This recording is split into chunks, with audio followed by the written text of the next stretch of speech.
back in Canada. Welcome back to the 2025 World Series on Fox, presented by Capital One. The Rogers Center, ready for the kind of night they've waited 32 years to have again. They lead this best of 7, 3 games to 2. We're all set for Game 6.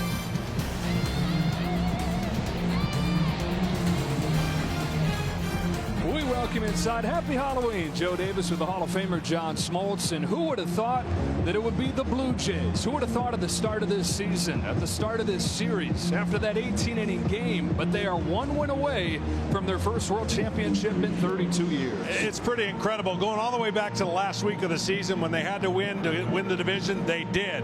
When you think about Seattle losing the first 2 games they had to win, they did. 18 innings? No way. They did. And the reason they do it is offensively, they make trouble for the opposing pitchers.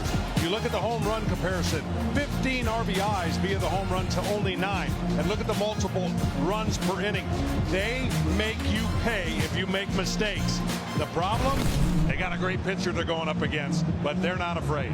Yeah, so the Dodgers, the defending champion, on the brink of elimination. But think about this. If I told you you could pick any pitcher in all of baseball to start a game like this with your season on the line, who are you picking? I'm going with the hottest pitcher in Yamamoto, and he has been unbelievable in the postseason. Coming off of 2 complete games, he did something no team has ever seen really in the last 2. Look at, you can't get hits. You can't get runs. He has 6 pitches. He throws 9 innings.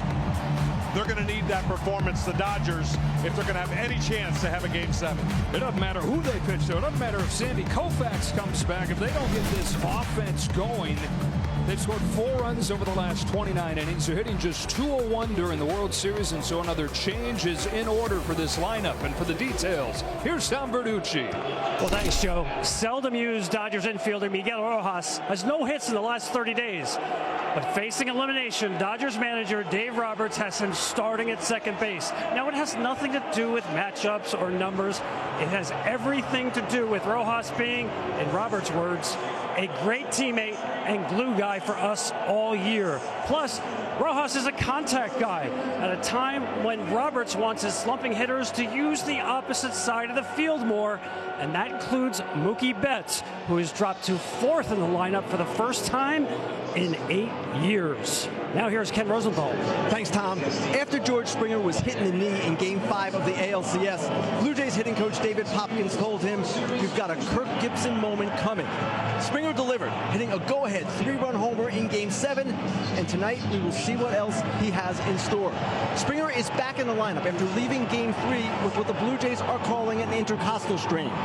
2 Kirk Gibson moments in 1 postseason. Joe, I look forward to your call. All right, Kenny, as this wonderful journey of a baseball season comes to a close north of the border, Game 6 coming up. You're not just playing for Toronto, playing for Canada. You can just feel the energy in the city. You come in here with a little bit extra juice. Canada's definitely behind us. Play for the city, play for the country. These are the moments that you don't take for granted. I wake up and I have adrenaline. Every pitch matters. It's definitely a dream come true. It'll finally kick in once we get onto that field. The ultimate goal of playing baseball is to be the last team standing.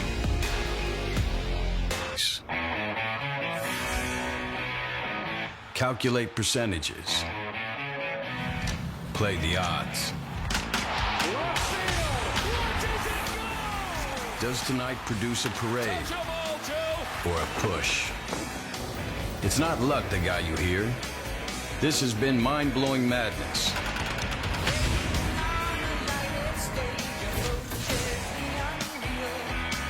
Just when you think you figured it out, boom. Boom, boom.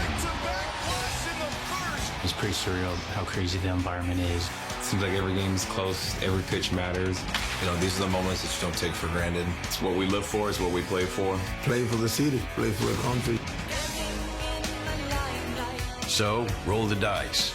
Deal. Swing and a miss, strike 3. Lights out swinging. Does this end in 6? Or roll again. Hit me. 7. This for certain, as it's always been. The American League, the National League, the World Series on Fox.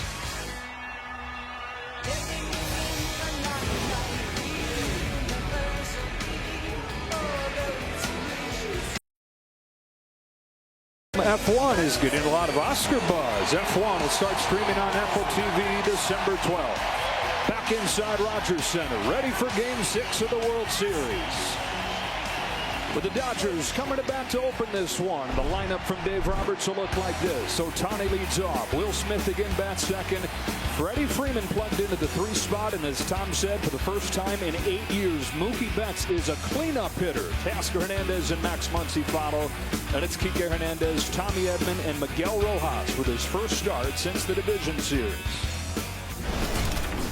Well, the Dodgers are in their 23rd World Series. This is the 8th time that they enter Game 6 down 3-2. They're trying to win Game 6 from that position for the first time to force a 7th decisive game tomorrow night. And John, it was overshadowed by how good Yamamoto was in Game 2, but Kevin Gausman, he retired 17 straight at one point in that game, pitched into the 7th inning for the first time in his postseason career. He was fantastic, and he came out of the chute throwing a lot of fastballs. I would expect that might be changed just a little bit depending.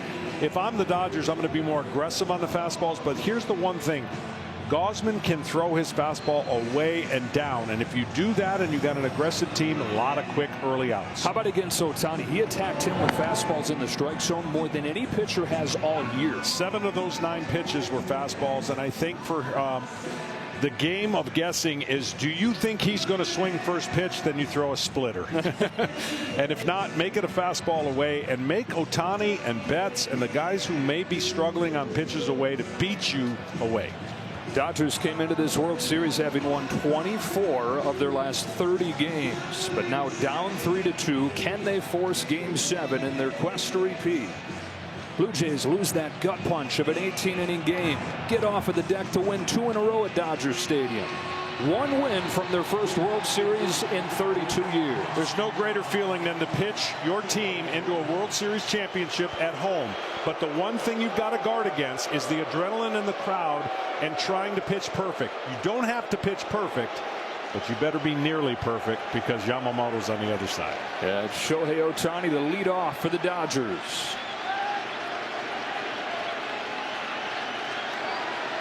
Off we go in Game 6. He thought he was going to swing. He did, and he threw a splitter for strike 1. Yeah, every pitcher thinks about what if, what could have happened, game plan the game, and you don't want to go off your script. When you go off your script, that means the other team's doing something to make you change. Gausman's 0-1. Ohtani swings and misses. Back-to-back splitters.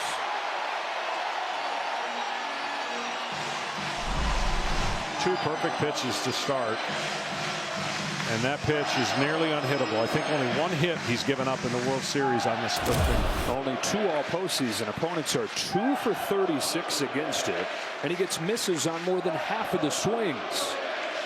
Career-making pitch for the 34-year-old who deals and throws a 3rd in a row. This time Ohtani lays off.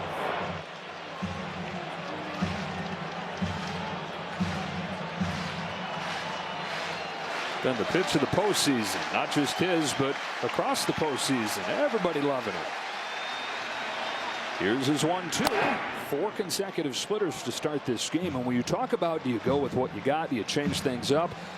He really only throws 2 pitches. Yeah, he will throw a few more sliders, I think, tonight if he gets into rhythm. Fastball away here after 4 splitters if he wants. Know what you're going to get. Here it comes. Can you hit it?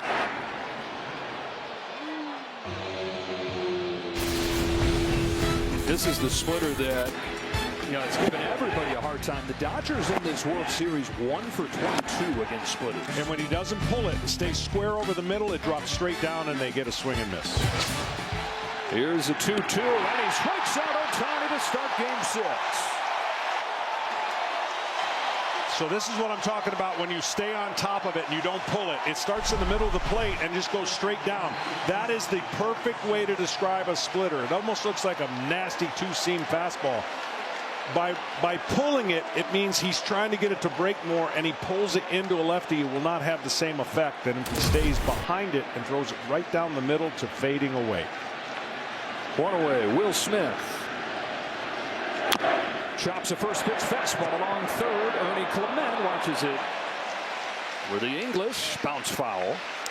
Now with Will Smith, the mistake he made, don't think it's not in the back of his mind. He pitched Will Smith perfectly until that 7th inning home run where he leaked the fastball middle in. He will not. It's a mistake if you go in there. If you go in there, you have to go so far in and up just to get his attention so that you want to get him out of the way. Because it has been nothing but fastballs, and he had his way with that pitch prior to missing that one in the 7th inning. Mentioned that he had retired 17 in a row in Game 2. It was Smith's home run that snapped that. And one too many and one poorly located fastball. Smith has not done a whole lot since. 2 out of 14 in the 3 games in Los Angeles, but get in line when it comes to struggling lately in Dave Roberts' order. Can the offense wake up before that hourglass runs out on this Dodger season? 1 ball, 1 strike. Talking to Dave Roberts about changing the lineup, he said, look, if you do nothing, then you're burying the head in the sand. If you make a wholesale change, that's panicking. So he's trying to thread that needle to nudge this offense forward to a Game 7. That's down to 4. Rojas into the lineup. Smith on 1-1. Swings and misses. The reason I think his slider will be important, especially on the right-handers, even if it's not a pitch they swing or take for a strike, it's a pitch that goes away. See, that pitch went in, and you give him 2 different lanes to look at as a right-hander facing the right-handed batters. Strikes out Ohtani. There goes to 2-2 on Smith. He threw 4 sliders total in Game 2, none of them after the first. And so there is a way that he could look different facing this lineup the second time. So he's pitched in a lot of these games in his life. Back in his backyard in Colorado as a kid. Evan Gausman in his first World Series. Down the left field line, foul. See, now that he's thrown a couple that have been down and in, and he is such a good low ball hitter. I mean, it would be awfully tempting right here to throw a slider on the outer half and see if you can get Will Smith to expand out there now that those pitches were in. Anytime you pull one foul, looking for that ball in. See what he goes with here. 2-2. 11 pitches, hasn't shown that slider yet. Here he comes. He's sticking with the splitter. Back-to-back Ks. 2 out in the first. Well, the best part about that pitch is he made the adjustment to the other side of the plate. The pitch in, that the slider that goes, the splitter that goes down and in, he fouls it, right? Gets out in front. Now you need to show him something on the other side, and he did. And look how far he missed it. After the 15 strikeouts in Game 5, 2 of them to start Game 6. Freddie Freeman. Freeman struck out all 3 times. That was where it was like, wow, is this offense in a place that is unrecognizable for one of the best contact hitters of this generation. Yeah, the walk-off in Game 3 did Freeman, but overall this postseason just 237.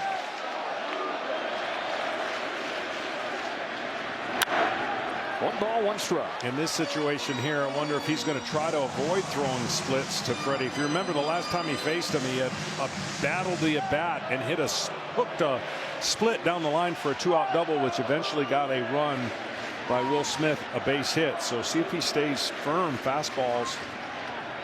And he went right back to the split, and he's got it. He's working, doesn't he? Sure does. It's coming out of his hand nice.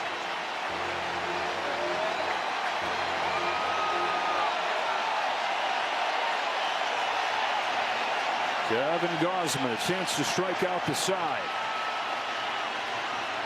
That's exactly what he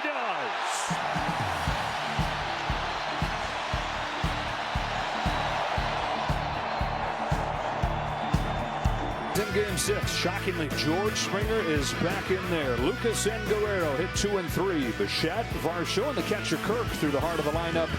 And down at the bottom of the order, it's Barger, Clement, and Jimenez.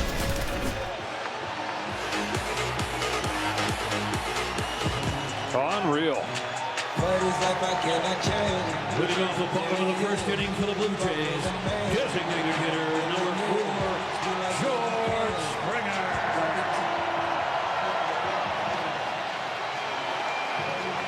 Drilled in the knee in the championship series, came back from that, walks off of the field in Game 3. You're thinking there's no chance to see this guy again this year. Springer's back in there for game 6. Yamamoto comes home. Strike one. Hey!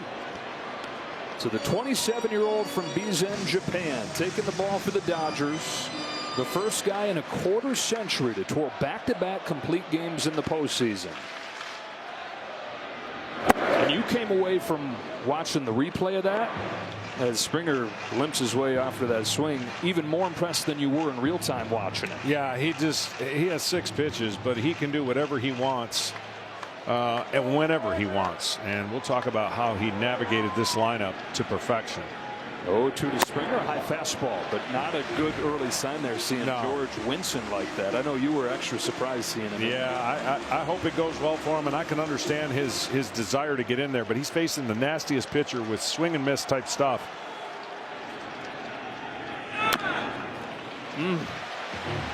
No, there's nothing. I mean, it's guts right now. I mean, this is not a guy who has a controlled swing. He lets it fly, and I admire everything about it, but I'll be shocked. And look, if Springer says he's good to go, you're going to want George Springer, but they did fine without him. Lucas had 2 hits. Schneider had the home run. It's not like it's desperation to have him, and that can't feel good either. Checking a swing, but it's 2-2. And they say that this is not the only thing he's dealing with, that when this postseason wraps up, we're going to find out there are several other injuries George Springer's been playing through. Playing through the pain here in game 6. Wincing with every swing. 4 home runs in this postseason, 23 in his postseason career. That's 3rd all time.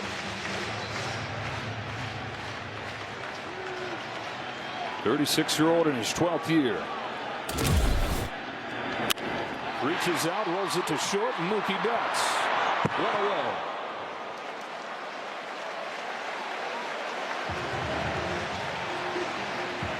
Whenever he's needed a big out and change of speeds, that curveball is unbelievable. But one thing that he did throughout the entire game is he never gave any hitter in any at-bat the same first pitch. Think about that. 4 different at-bats for guys, 4 different first pitches, 4 different ways to get them out, so that they don't have any way of rhythm and knowing what to sit on off of this guy. Nathan Lucas takes a fastball for a strike, so it helped him navigate through a complete game. It also gives you what you need to face the lineup again right away. Absolutely. It was a classic. I mean, that's a video he should go to for the rest of his life if he ever struggled. Lucas punches one to third that gets under Muncy's glove. And the gap between these teams defensively gets through customs from LA to Toronto. Muncy didn't see that. That ball, for whatever reason, the glare, he did not see it. Watch what happens. High bouncer can sometimes get in the lights, and watch him go to his eyes.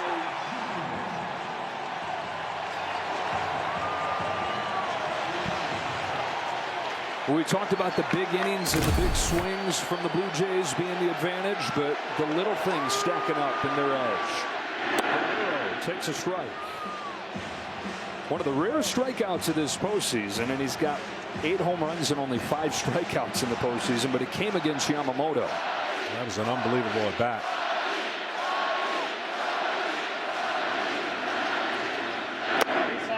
Bunch of splitters and then finished him with a curve in that instance, and that was a big spot. It was 1st and 3rd in the 1st inning with 1 away. Yeah, it's almost a guarantee that he's going to drive the run in. Right. It was the best chance they'd have. Yamamoto would retire the last 20 that he faced. Here's 1-1. Ground ball to third. Muncy with another chance. This time he starts a double play. Inning in the books in game 6. Dodgers and Blue Jays scoreless.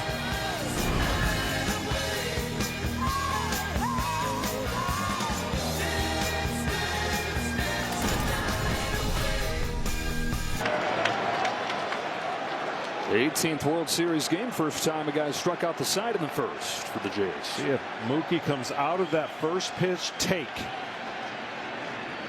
He does. It's only the 2nd time, John, in 16 games this postseason he's swung at the first pitch of his first at-bat. He had to do something different. The narrative, and I know he's in a different batting order, and the narrative was he was taking pitches, getting in a hole. 0-1 turns into 0-2, and the next thing you know, you're struggling. An 0-1 from Gausman. Betts swings and misses. 0-2 just like that. Dave Roberts pulled Mookie Betts and Freddie Freeman in together. He said, here's what I'm thinking. Mookie, I want you thinking I'm going to drive in runs. I'm going to hit you clean up. And Mookie said, I kind of like that. Finds himself right where he probably feels like he's been all October, though. Down in the count as he tries to snap out of it here. Now, the last time the Dodgers faced elimination was in the division series last year against the Padres. Betts was struggling badly at that point as well, but he was the guy that had the spark. He homered against Dylan Cease in the first inning. Dodgers went on to win that game and, of course, win the whole thing.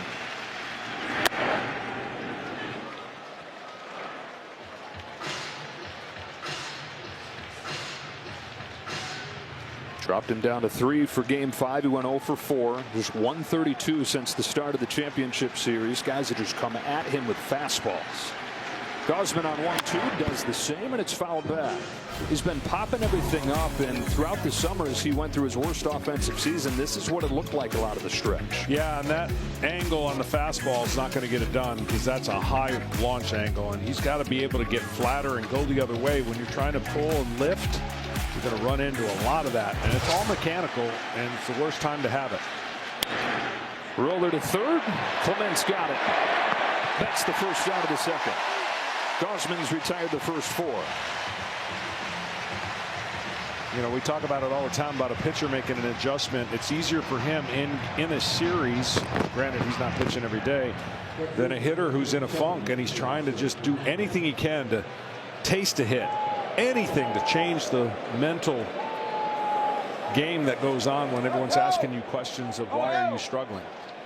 Teoscar Hernandez had a couple of infield hits in Game 5. 2 of the 3 total for the Dodgers, whose average in this World Series has dipped below the Mendoza line, below 200.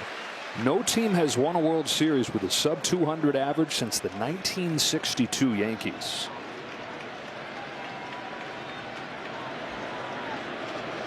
Gausman abused Hernandez with splitters when he faced him in Game 2. Ahead of him 0-2. Broken record saying that. It's a total reversal, and you know what? That's what sometimes you get to sense that the other team's going to start chasing your fastball and be aggressive. So what has he done in this game? Splitter, splitter, splitter, and a good one.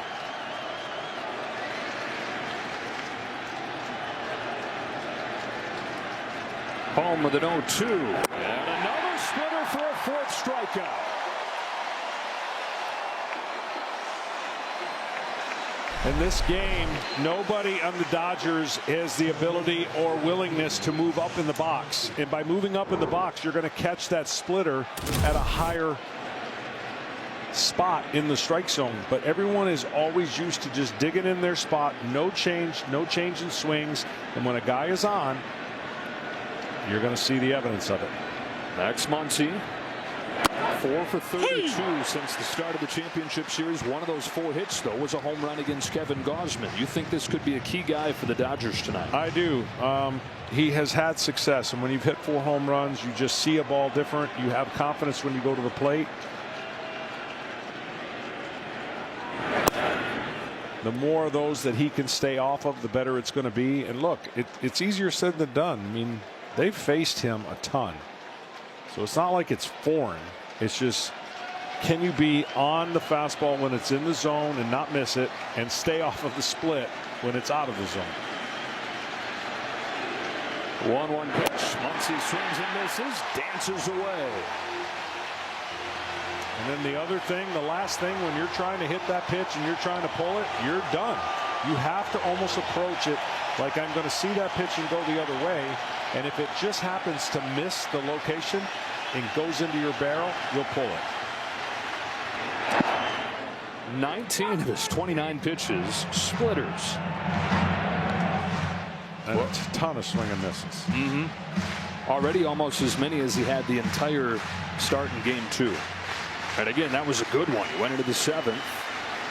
And some of the tough luck loss. Yamamoto on the other side. His 2-2 to Muncy. Fouled off. Drafted in 2012, got to the majors in 2013. 13th year, 5th different team.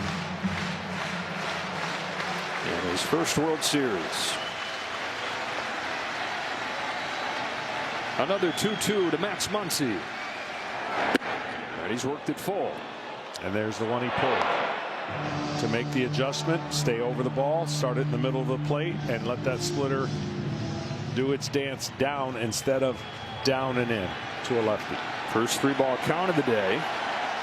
Dodgers much more aggressive. He finished him off anyways, and he's got 5 strikeouts with that butterfly of a pitch.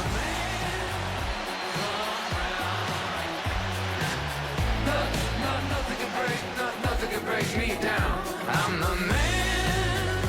Come around and nothing can break. Yeah, that guy's got the good stuff going tonight. 5 strikeouts over 2 perfect innings for Kevin Gausman, trying to pitch the Blue Jays to the World Championship. Strike 1 on Bo Bichette. It's a change for the Blue Jays from when they faced Yamamoto in Game 2. Bichette wasn't in the lineup. Man, has he been awesome. Above 300. He's knocked in a run in 3 straight. Parachuting into this World Series after missing a month and a half.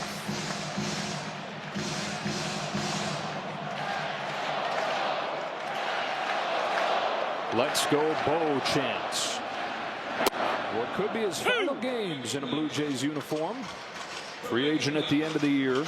So that was part of the motivation beyond the obvious of getting back to help win a World Series. He wanted one last run in that Blue Jays uniform at the very least. He's down on strikes, and Yamamoto's got his first K.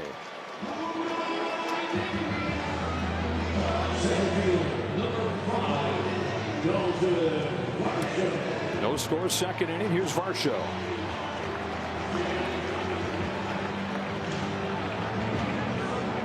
Home run in Game 1, had a triple in Game 5. He's been a centerpiece of this excellent Blue Jays defense in center field. Takes a first pitch curve.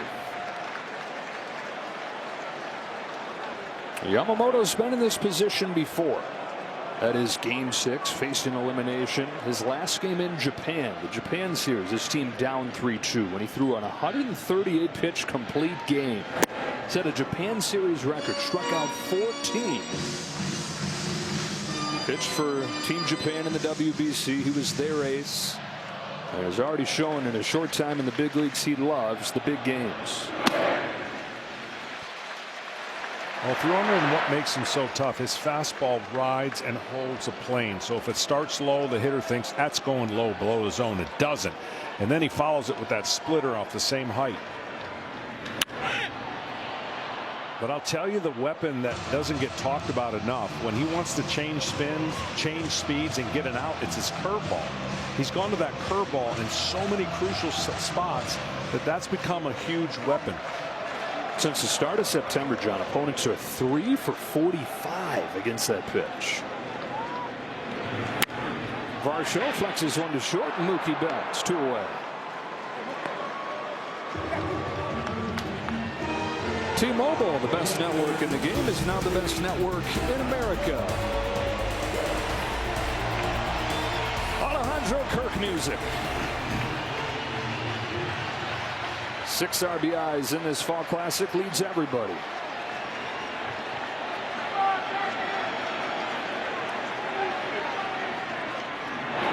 There's that curve. Hey!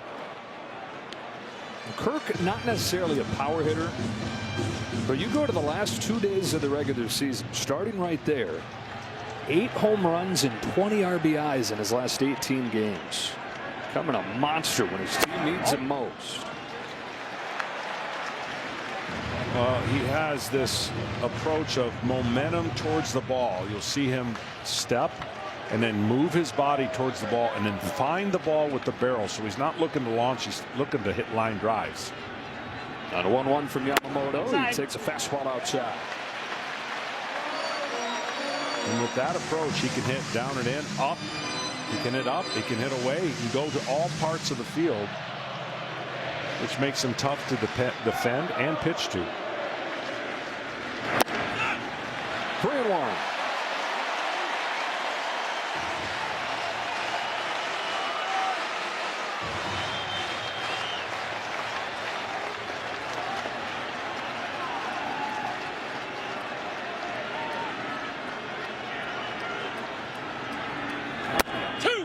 Takes a fastball for a strike.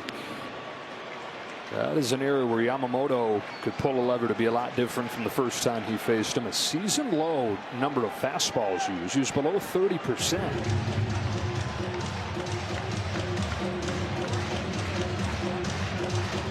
Got a theme for Dodger pitching throughout this World Series.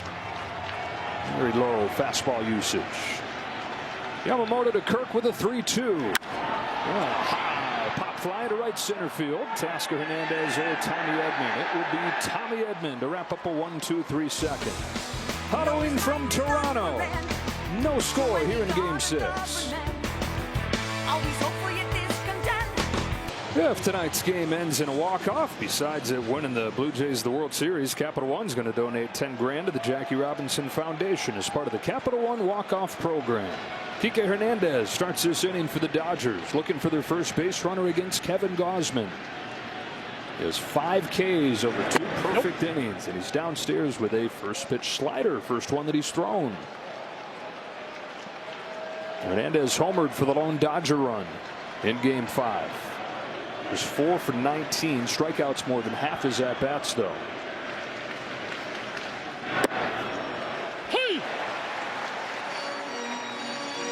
One thing about this performance that I like so far, and he's literally approaching each inning like the 9th inning. Like he's not getting any quick outs. He's striking everybody out. He's pitching each batter as if it might be his last. Now that's an unbelievable approach because there's no tomorrow, right, for him. So he's not worried about pitch counts. But at some point in this game, he's going to have to get some outs other than strikeouts. That's already his 12th swing and miss on a splitter. It's his 13th swing and miss total. He's already exceeded his total from Game 2. He's home with a 1-2. John Schneider has told us he knows Kevin Gausman, the way that he tracks as he gets deeper into games how much he has left. It's the swing and miss stuff. And I mean, we've been here this whole postseason. Yeah. It's not been anything close to this. His best form when he would pick to have it. His 2-2. To the outside corner. Adam Hamari gives him an inch there.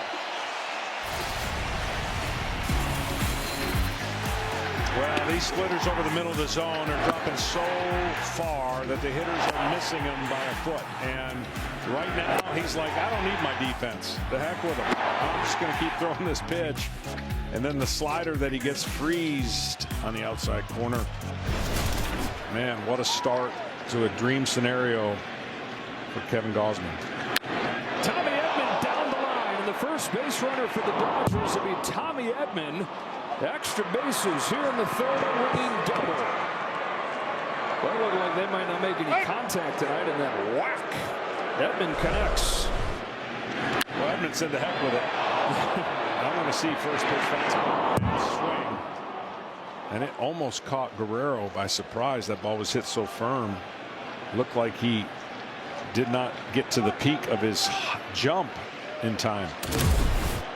And so the guy that Dave Roberts plugs into the lineup finds himself up there with a man in scoring position. Rojas swings and misses.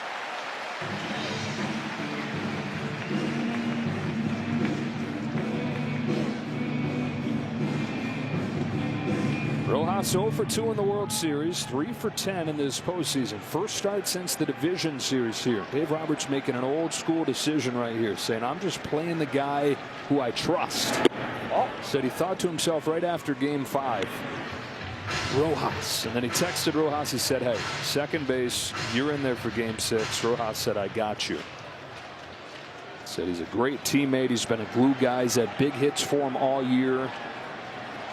He gives him a bat to ball dimension they've been lacking. Fights this one off, and he's down 1-2. Wow.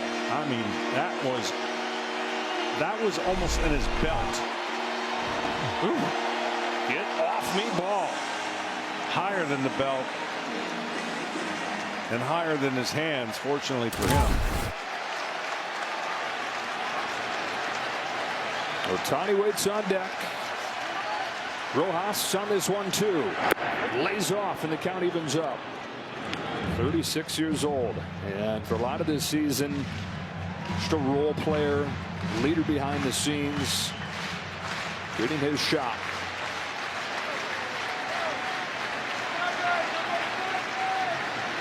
Two-2 pitch. Rojas. Fastball to the knees. 7 for Gausman. They're not going to pitch to Ohtani, I wouldn't think. Maybe they will. No, they're not pitching to him. Well, Hernandez got rung up on a pitch that looked to be a touch outside. Rojas gets rung up on a pitch that the Dodgers are shouting was too low. Too close to take, though, and 7 strikeouts over 2 2/3 for a guy who is not a high strikeout pitcher, but pouring it all out there. So first and second, and it's up to Will Smith. Dodgers do not have a hit with a runner in scoring position since the 5th inning of Game 3. Is it Smith? Outside. He was the guy that got him going against Gausman in Game 2.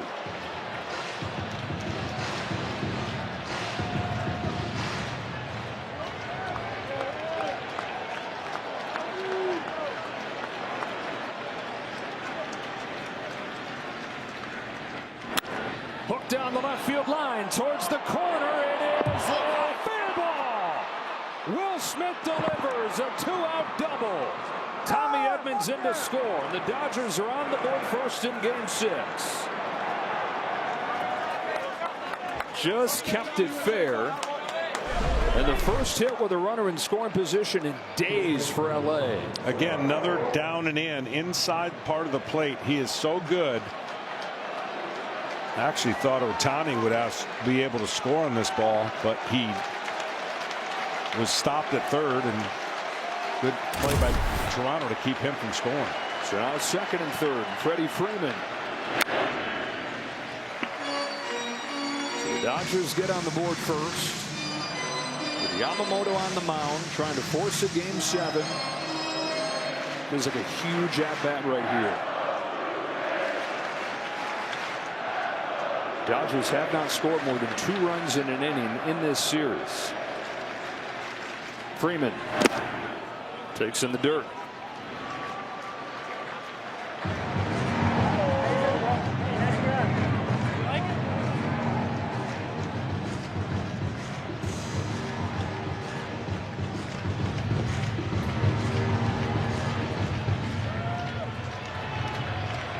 Kevin Gausman retired the first 7 that he faced. 2 out of the last 4 hitters have doubled.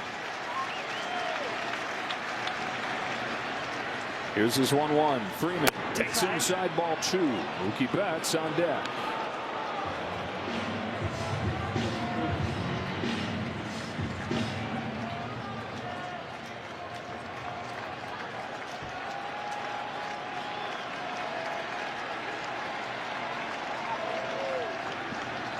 Gausman's 2-1 is in the dirt for ball 3. Freedom of pitching without anybody on base is certainly what every pitcher wants to do. And then once somebody gets on, and of course in scoring position, it starts getting a little more tense, and the pitches are trying to be made a little more perfect. Freeman takes ball 4 to load the bases, and how about this? Mookie Betts comes up with the bases loaded. Pete Walker out for a visit. First walk of this game issued by Kevin Gausman. And Mookie Betts, we talk about it coming into the World Series. A lot of things are going to funnel to him, with him hitting second. The way that they've handled Shohei Ohtani, well, in the cleanup spot, things are designed to funnel to you. He's 0, or they're 0 for their last 13 with the bases loaded, and Betts in the postseason has left 24 men on base. Yeah, that's shocking, and certainly, again, 162 season, you go through stretches like this, no big thing because you know he's going to be on the other side of it. But in a best of 7 or even in late postseason, it gets magnified. And if this were to play another 7 games, he would have the opportunity to atone for it, and we don't have that. So it's what you do for yourself and your team right now. Dave Roberts said to him yesterday, hey, drop it all. Drop the baggage. Go be good for one game. Right now he's thinking go be good for one at bat. Bases loaded, 2 gone, 3rd inning. Mookie Betts takes ball 1. Not close for the first pitch slider.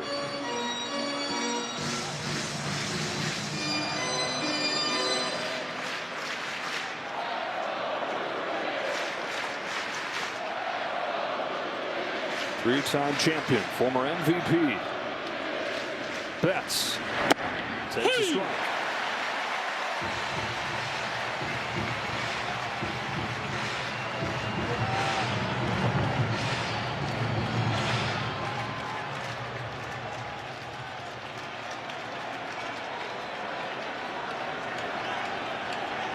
The 1-1.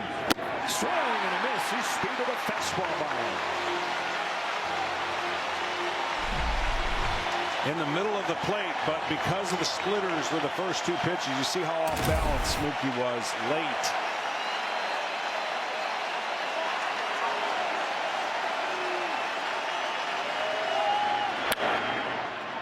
Stayed alive. Turned it up to 97 there.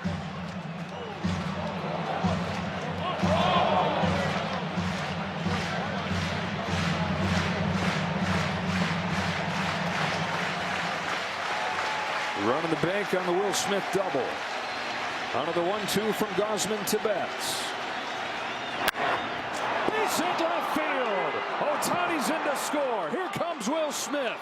Throw to the plate's not in time. Betts breaks through, and so do the Dodgers. Oh, an exhale and the monkey off his back. The Dodgers lead Gausman and the Blue Jays 3-0.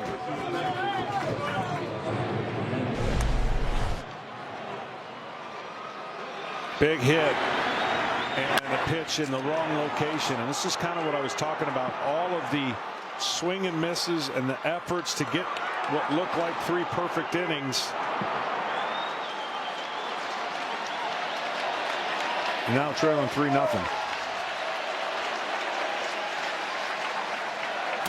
Little box out there from Ohtani. Teoscar Hernandez with a check swing along 3rd and foul. Looked like him and Gausman were getting in there to rebound.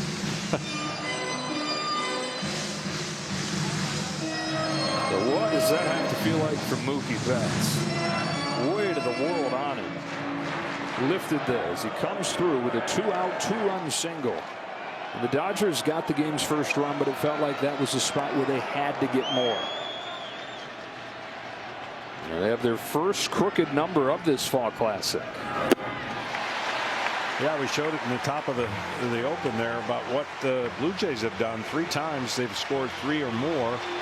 The Dodgers had a 0 in that column. Well, no more. 3 spot in the 3rd inning.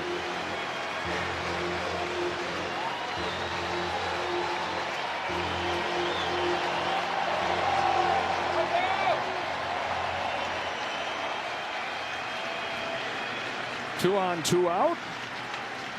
And an 0-2 pitch.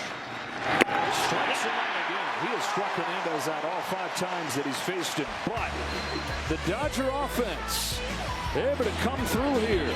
2-out rounder to score 3 runs. It's Mookie Betts, a line drive swing. Dave Roberts moved him to the cleanup spot. I said, I want you to be a run producer. And he comes through. The Hall of Famer more than approves. 3-0 Dodgers, middle 3. Guy probably feels like he could float right now. He even lets a smile out. Jeez, you can just see it on his face.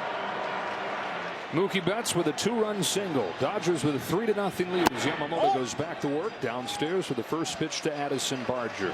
Here, John, is where there's just no breaks in this lineup. You're down to 7, 8, and 9, and you're facing a guy who's hitting above 400 over his last 10 games. And then you got Ernie Clement, who's got an 11-game hitting streak. Hey! Yeah, and let's not forget 11 of those innings in the postseason and the extra innings, they basically did nothing. So the numbers look even better for the Blue Jays.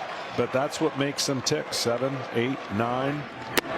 2. And then they just keep turning the lineup over. Over 6 runs per game. That's top 5 in playoff history. Bam Bam Barger, they call him. He's been able to harness that personality, that high effort swing to work in the playoffs. It's a guy who started the season in the minor leagues after he hit just 197 last year in his first taste of the big leagues. He said he started to question everything he'd always done, tweaked his stance, tweaked his approach, just changing his swing. He got back to doing what he's always done, trying to crush it. Down the left field line, he's got a fair ball. Ricochets off that angled sidewall into no man's land. Hernandez tries to pick it with a bare hand, doesn't. It's a leadoff double for Addison Barger.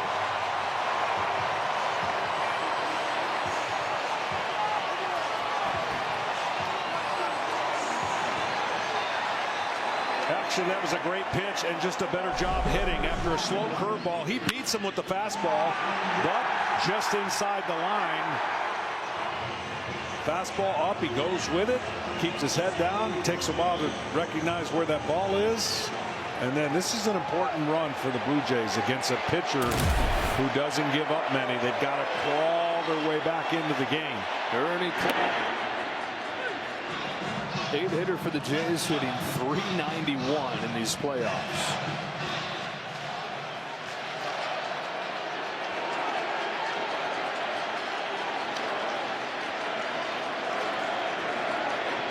Down an 0-1, Clement grounds it, foul, strike 2.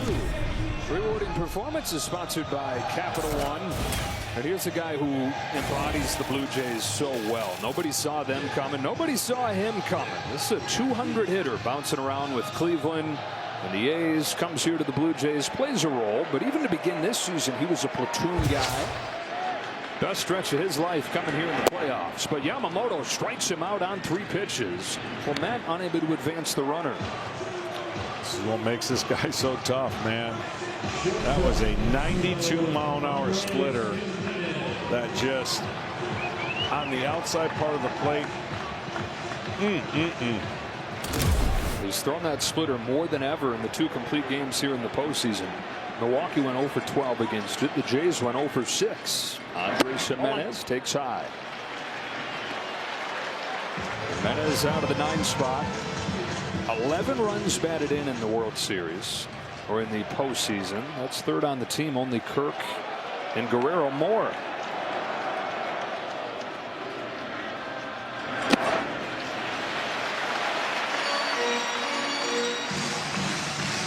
The only thing that you can pick up about what Yamamoto's doing from a hitter's perspective is rarely will he throw back-to-back curveballs.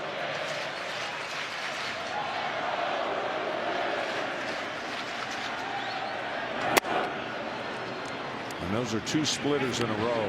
One that he took for a ball and one that just, again, eats up on the inside part of the plate.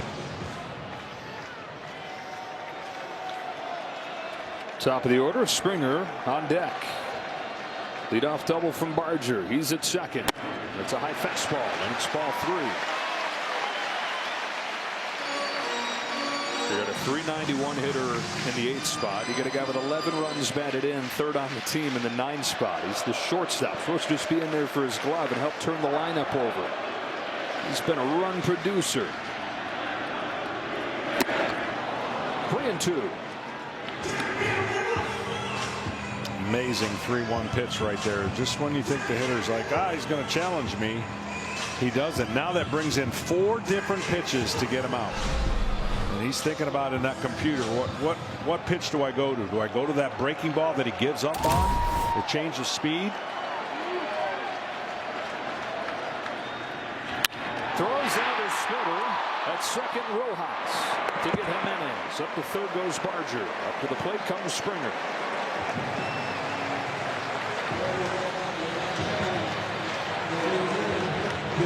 Well, Springer looked clearly diminished his first time up. Grounded to short. Winced on every swing. Coming off that side injury.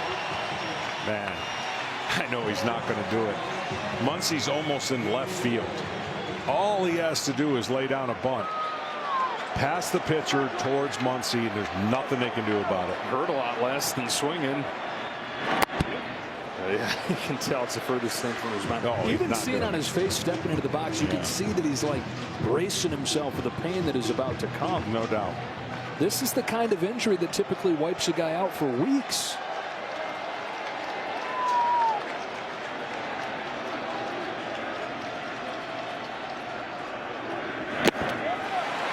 2 out.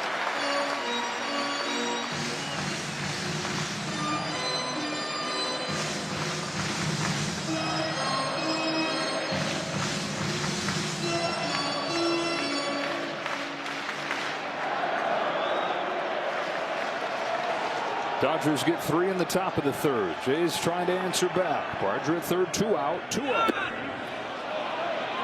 Checked, ball through.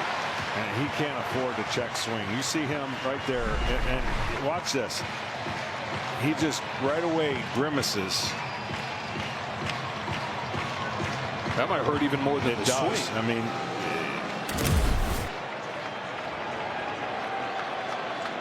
Yamamoto falling behind him 3-0. Who knows if he can swing his best. He shoots one to right center field. My goodness. George Springer gets the Jays on the board through biting pain.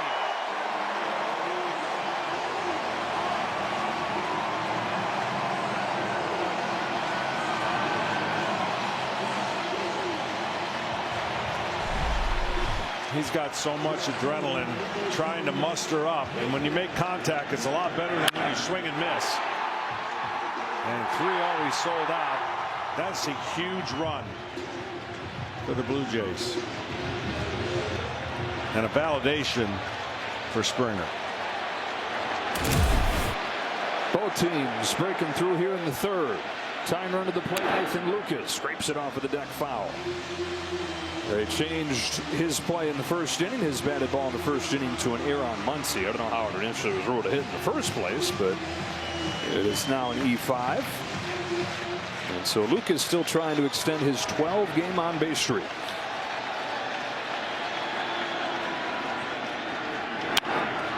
Flies one the other way. Kike Hernandez goes back out. He's got room and ends the inning. Blue Jays get a 2-out hit from George Springer. Shocking that he's in there. He's come through, as he often does. 3-1 in Game 6.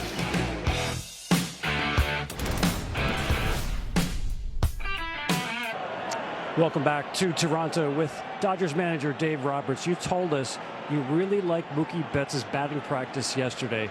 To see him get on top of that fastball and not underneath it, how sweet was that to you? It was sweet, you know, and hopefully he can build off that confidence. I know that's a big weight off his shoulders, and you know, he finally got a pitch he could hit and did something with, put the barrel to it, and yeah, that was a big at bat, and you know, set up obviously by Will Smith's big at bat, and Tom had leading us off with the double. So really nice hitting that last one. So here the ground ball to Clement for the first out. You mentioned Will Smith. You moved him behind Shohei in Game 5 in part to provide protection after they walked him so much. It paid off. What is it about Will Smith that makes him so good as a protection piece? He's number one. He's a really good hitter. He can hit to all fields. He can hit right-handed pitching. You know, his heartbeat is really good. He's unfazed by that. And obviously, you know, when you're getting intensely walk Shohei to get to you, it's just he's unflappable. And Yoshinobu Yamamoto, what do you see from your pitcher tonight? I like it. I like his stuff. You know what I think right there, you know, the Barger block ball, 2 strikes, which he's shown good piece of hitting. And then I almost got behind Springer, and Springer did a good job staying on the cutter to drive and run with 2 outs. Thanks so much, Dave. All right, see you. 2 outs on 3 pitches right there for Kevin Gausman. We had a 3-1 game here in the top of the 4th. Tommy Edman coming to the plate. Edman, hardest hit of the postseason, his first time up. Start that rally last inning. 105 double down the line. Dodgers got 3 in the 3rd.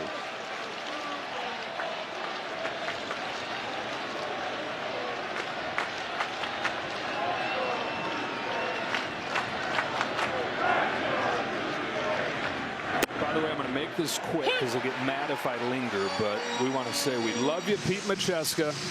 22nd and final World Series. He's so thrilled we're doing this, as you can see. Yes, sir. Legend right there. We love you, buddy. Get back to the game, he's saying. Pause, go. Ball and a strike on Tommy Edman.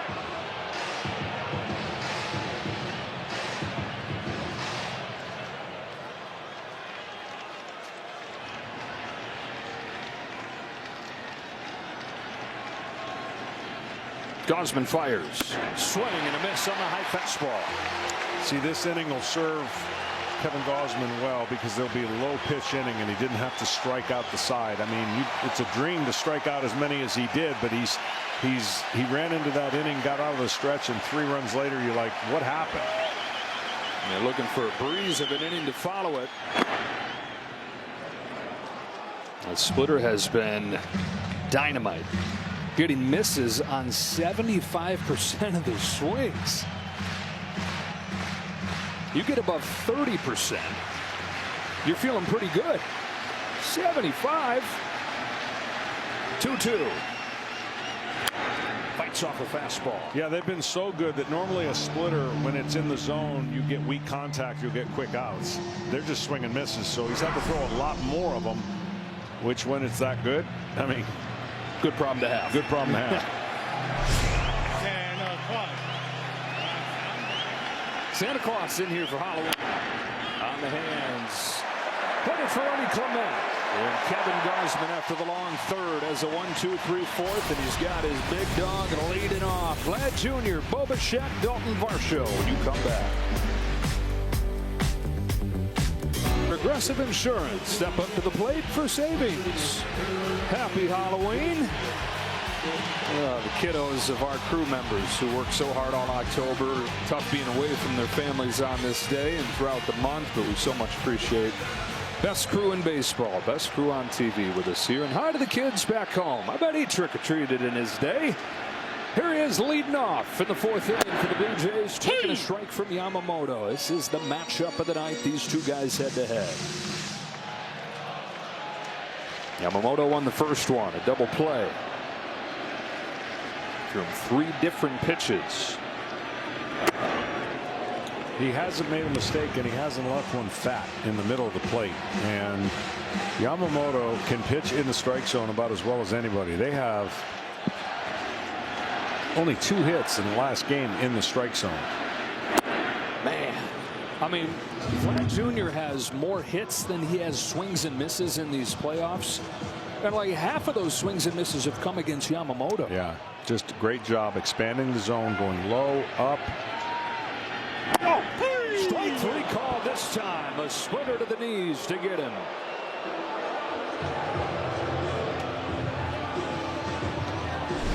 His splitter is firm and has the tilt that will drive a hitter crazy, whereas the splitter of Gosman is more north to south with a lot more break and change of speeds. He said that's down. Adam Lamar, who's had a pitcher-friendly zone in this game, and then a curveball as Bichette waving over the top.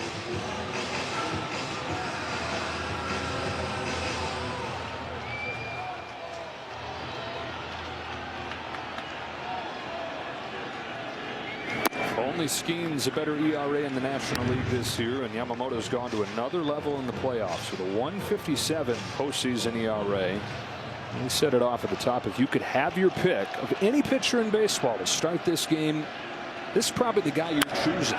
Bichette goes down the left field line with a base hit. On that bad knee, he settles for the single.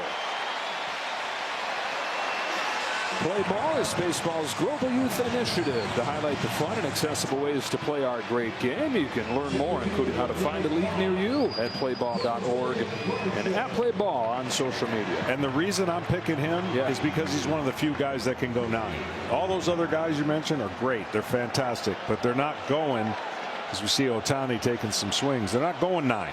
He's going 9, and he was willing to come in extra innings after a complete game and pitch. So it really is the easiest choice. When you ask me that question, I'm like, that guy hands down. You're talking about game 3. So he's done all these amazing things while he's pitching. The most eye-opening thing that he's done didn't even involve him throwing a pitch. Volunteering to pitch as that game 3 wore on. 1 ball, 1 strike on Dalton Varsho. Dave Roberts said he asked Mark Pryor, what are we going to do as this thing goes deeper and deeper? And Pryor says, yeah. And Dave said, that's not an answer, Mark. And Pryor said, well, look, Snell threw a bullpen today. He's not available. We're not going to Ohtani. Glasnow started the game. But Yamamoto just came up and said he wants to pitch, even though 48 hours before that he threw the complete game. Dave looks down to the end of the dugout, and there's Yamamoto staring right at him with a little smile on his face. Another inning goes by. The game keeps on going. Dave says, go get ready. And had that game gone to the 19th, Yamamoto is going to pitch.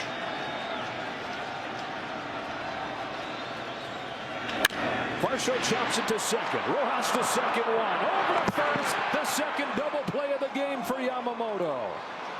Dodgers up 3-1. They've got their guy doing it again. We're back after a word from your local Fox station.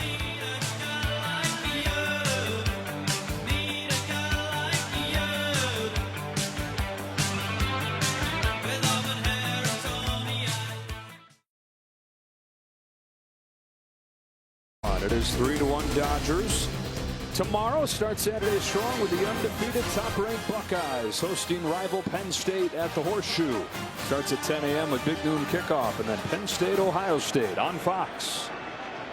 Line 1 and 2 for the Dodgers against Kevin Gausman. It's Miguel Rojas to take upstairs for ball one. Gausman has struck out already 8 Dodgers, but LA broke through with a 2-out rally in the third as they try to force Game 7. Ohtani and Smith to follow.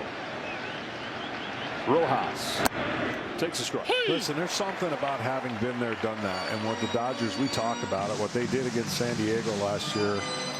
The narrative was not going to be great, and they said, the heck with the narrative. We're going internal. We're doing everything we need to do ourselves, and they responded.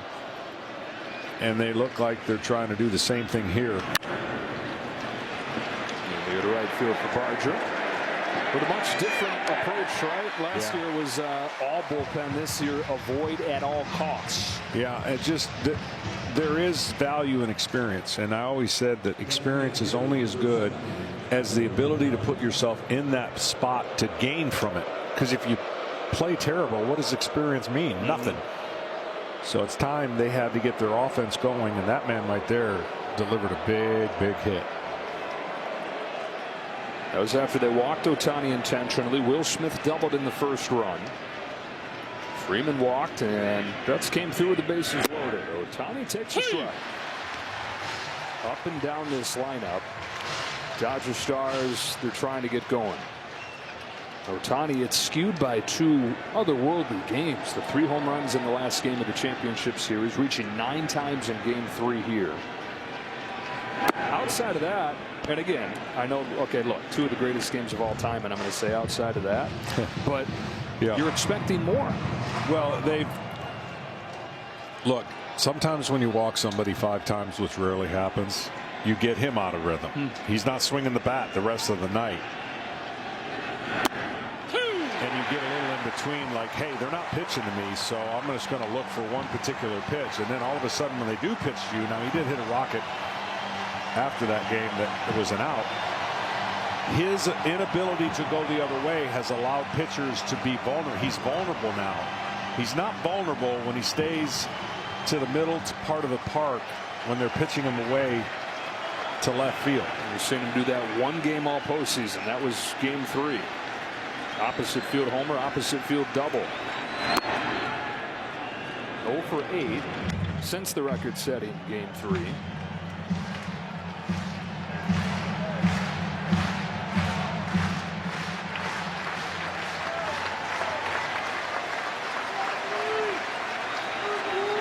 His 2-2. Shohei golfs it down the line towards the left field corner. Lucas is over. That becomes a souvenir.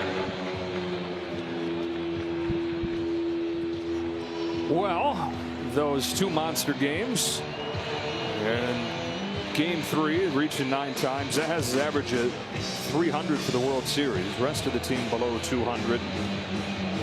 He's not the only MVP in there. You got Freddie Freeman and Mookie Betts as well. 29 combined all-star games for the group.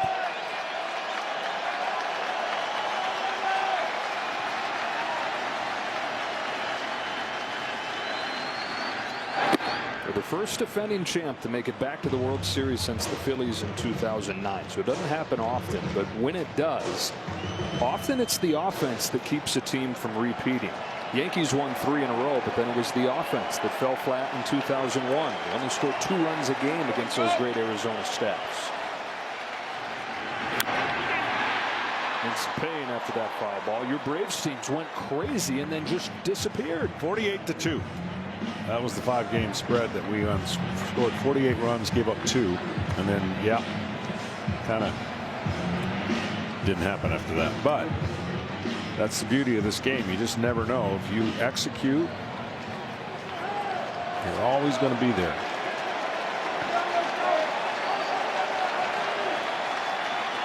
Another payoff to Ohtani and a bouncer foul. The all-time fall flat of a team trying to repeat 1966. The Dodgers, they got swept by Baltimore, didn't score a run after the 3rd inning of game 1. It is hard to do, and often the offense is what undermines it. Another payoff and a grounder to first. This one he keeps fair, and Guerrero takes it himself.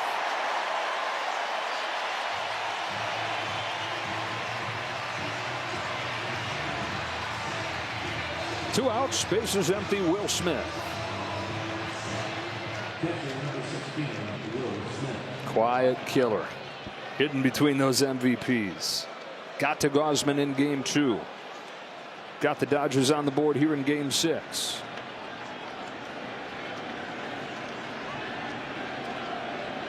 Dodger catcher Will Smith looks at a fastball that misses. If they'd have been set up out there, it would have been a strike. But they were set up in, and he pulled it.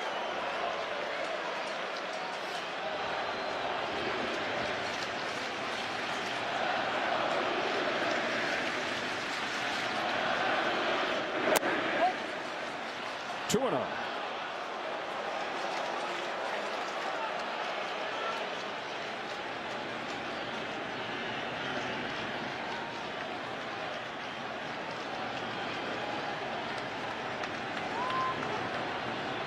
Gausman fires. Smith lifts the ball to left center field. Lucas on the run, gets there.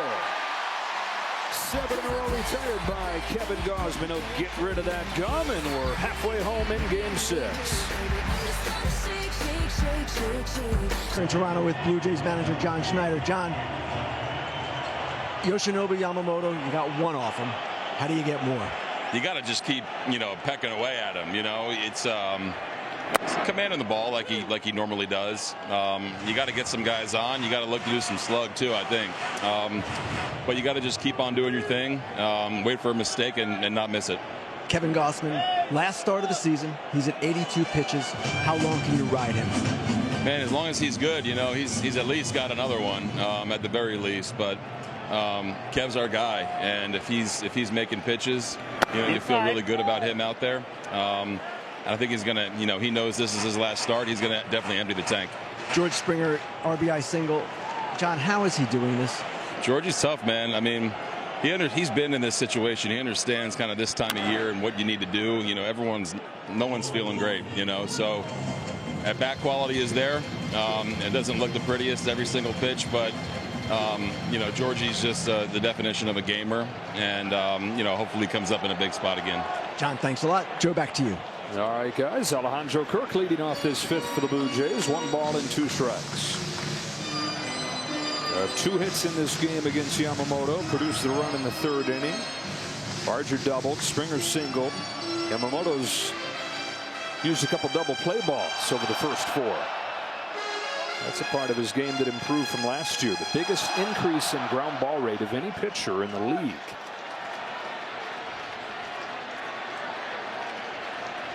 Here's his 1-2. Nope. That balance you see right there, that pause, you have to be so not only strong, but mechanically good to gather yourself to deliver those different pitches. And that's the timing of the hitter.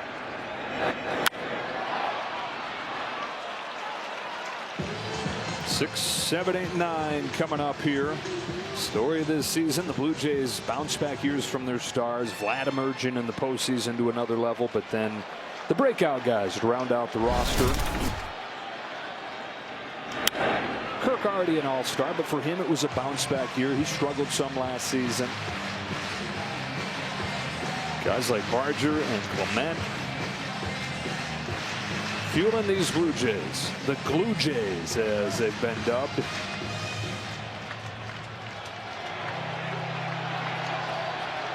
Eighth pitch of this at bat, leading off the fifth. There'll be a ninth. The other thing they have to do when you're thinking about, okay, winning this game, they got to knock Yamamoto out of the game. And the only way to do that is get the pitch count up and obviously create some stress and force a decision by Dave Roberts. Got him. Tied him up with that splitter for strike 3, but it took him 9 pitches. 1 gone in the 5th.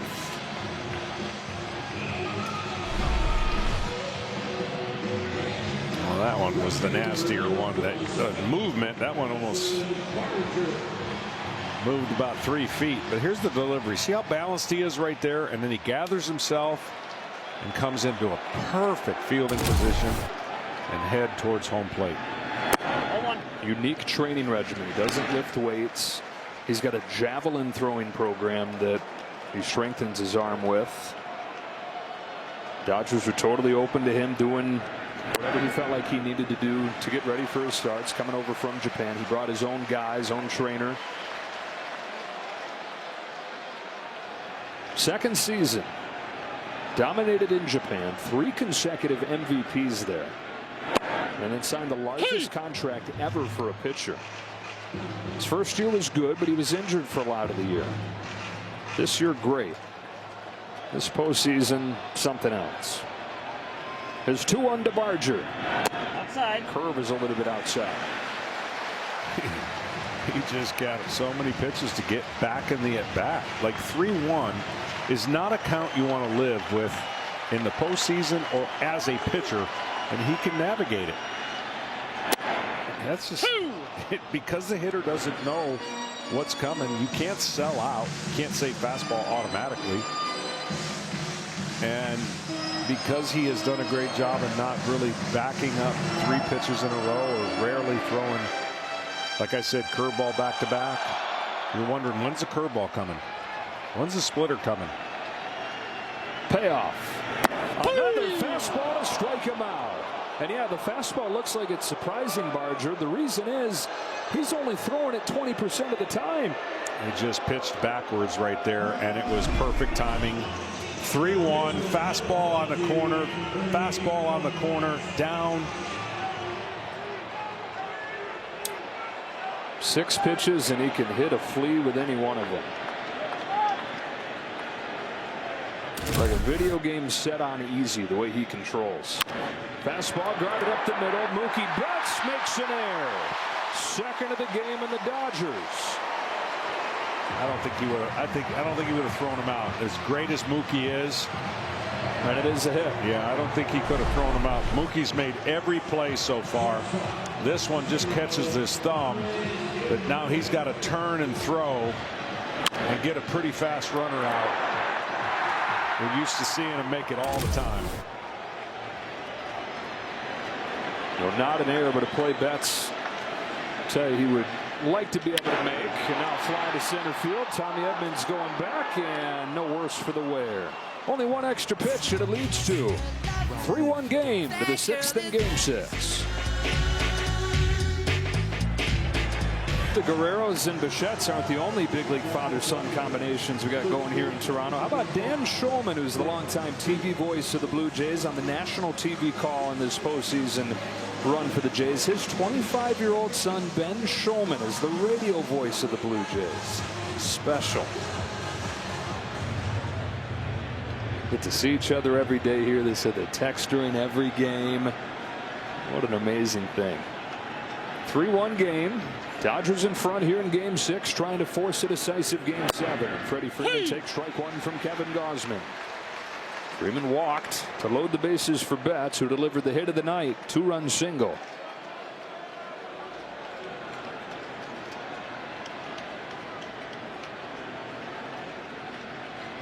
Freeman on an 0-1.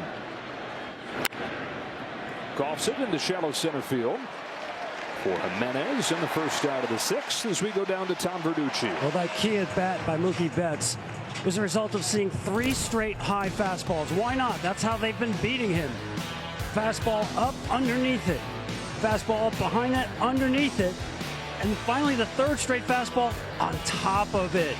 Now, they've been beating him with fastballs, just 1 for 10 on fastballs in the zone. A baseball is less than 3 inches from top to bottom, so the difference between hitting the middle of the baseball and the bottom, just fractions. And you see how hard Betts was on himself after the Game 5 loss, the latest game where he struggled. He said, I've just been terrible. Grinding away, trying to figure it out. Very mechanical hitter. Just a touch off. Does that base hit unlock something bigger? If your arm speed as a pitcher is off a little bit, it's going to affect your pitches, and you're not going to be as precise. If you drop or you're off just a little bit and your bat barrel getting through the zone, you're going to be underneath, and that's what he's been. The timing of it is the difference between those getting on top of the ball or staying underneath.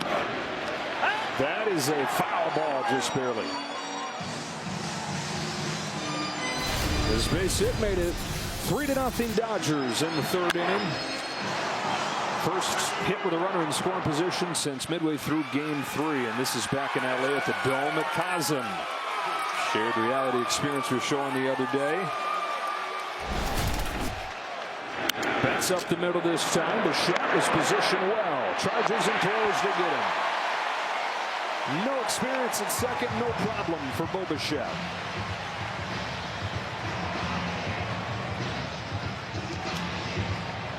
Teoscar Hernandez has had no chance against Kevin Gausman in these 2 games.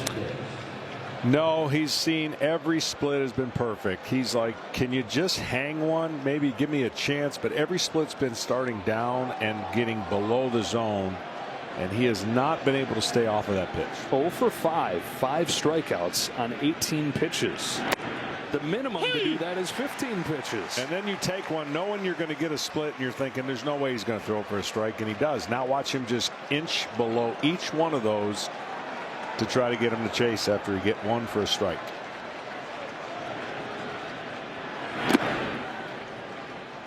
It's a slider. The count evens up.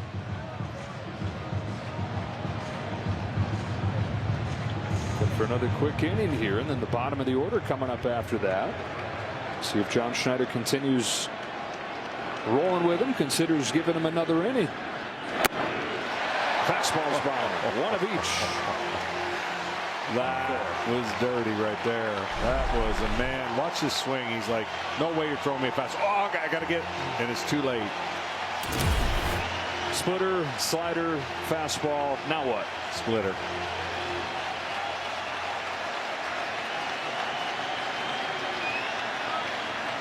Doing his old teammate dirty.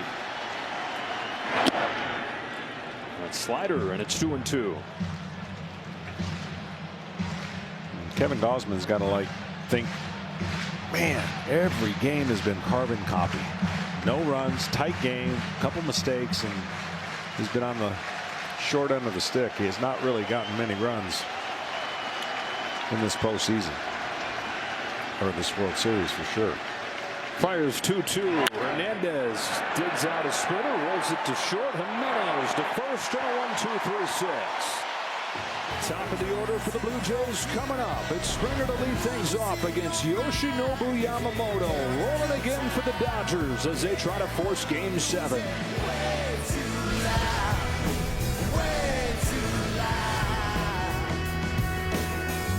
Your team, your players, baseball your way. Follow the World Series on the MLB app, the #1 app for live baseball. George Springer bounces the first pitch of the 6th inning to Mookie Betts, and 1 pitch, 1 out for Yamamoto. Left field, number 38, David Lucas. In his quest to get the Dodgers to Game 7, he would love to take down this entire game.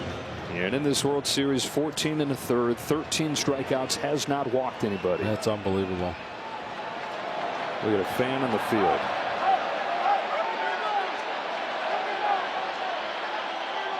Security ready to deck it.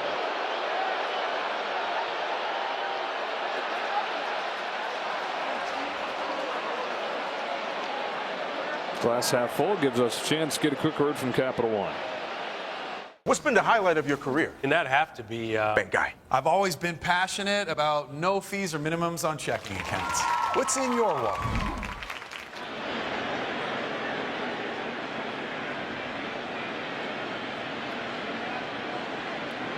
Nathan Lucas gets ready to bat.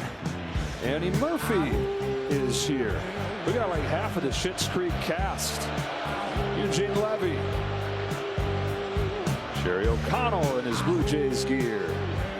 Yeah, champions in 92 and 93. Hall of Famers. Brothers of yours in that regard. Paul Molitor, Jack Morris.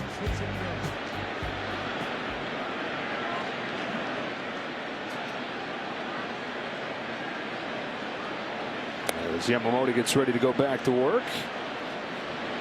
Got college football coming up tomorrow.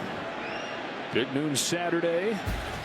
Jeremiah Smith leading top-ranked Ohio State against Penn State at the Horseshoe, and then at 3:30 Eastern, a Big 12 battle. Texas Tech up to 13, taking on K-State, all starting with big noon Saturday. All right, back to baseball. Nathan Lucas 0 for 2 in this ball game.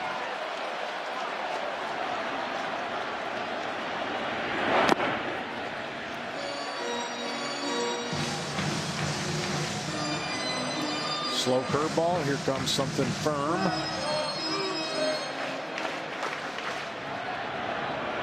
Hey, he backed it up for the first time. I'd have been the hitter doing the same thing. I'd have taken it. So now there is nothing you can count on. That was like the one little tell. But if you got a curveball, you knew you'd get something else after that. It's one thing to have 6 pitches and be unpredictable, but you pair that with the way he commands them. Yeah. And this is what you get. Absolute dominance on the biggest stage. 2-1. Man, oh man, 2-2. Well, that's what pitching's supposed to be. You don't always have to miss bats. You just put them in the spot where you take the sting of the bat out, and you notice there's not a lot of slug against them, and not a lot of runs against them. And this is a team that's done it better than anybody in recent memory. Collectively through the postseason, they have just always been an inning away from a 3-run potential inning, and against this guy, only 2 runs. Lucas trying to coax the first walk out of him. And instead of fly to center field, routine for Tommy Edman, getting his first start of the postseason out there. Has not really been tested on that sore ankle. 2 out, and up comes Vlad Jr. 0 for 2 in this game, but it's been one of the great postseasons that we have ever seen. Over the last 30 years, his on-base plus slugging above 1,300. That is the best. He's 2 hits shy of the postseason record. Randy Arozarena in 2020, he had the extra games. There was the extra round in that 20 season. And 2 home run shy of the postseason record. Also that Arozarena that year. But Yamamoto has saved his best form. Yeah, he's hoping he doesn't get a shot at that record. Please do it on somebody else's watch. Yeah. Yamamoto's saying. Struck him out last time. He has 6 strikeouts this entire month. 2 of them have come against Yamamoto. Kevin Gausman saying, man, I feel like I've pitched really well in this World Series, but I can't get out of Yamamoto's shadow. 5'10", but casting a large one. Hook to left field. On the run, Hernandez. Kike Hernandez won't get there. Extra bases for Vlad Jr. 2-out double. What a month. What a player. He's strong enough, even though he's going to one-hand this, he stays back on the curveball, and he can hit this. Look at that. One hand, but he stays back so that the barrel of the bat still has enough oomph to smoke this down the left field line, hook it away from Hernandez.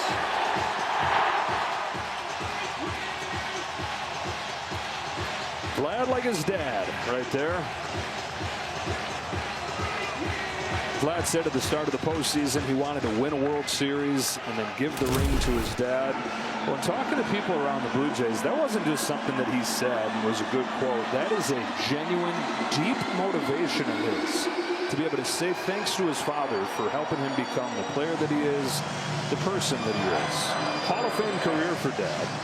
One thing he never did was win a World Series. So Vlad Jr. said, if I get a ring, that ring's yours, Pop. Well above 300 in his career. 9-time All-Star. Played in 1 World Series, but it was towards the end of his career in Texas. And they fell short. His boys led the Blue Jays to their first World Series appearance in 32 years. And his boys' best buddies coming up here with a chance to draw the Blue Jays closer.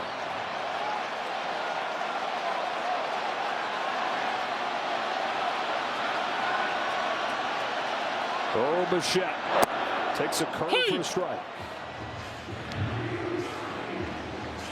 Best hitter in baseball with runners in scoring position this year. 381 and 2 for 2 in this World Series. On an 0-1, Bichette takes high. His stance will change with 2 strikes a little bit. He likes to be aggressive early, and then with 2 strikes, he'll spread out and try to hunt the baseball a little bit more. But looking to do damage early before he gets 2 strikes. Tying run at the plate, bottom of the 6th, 1-1, very high.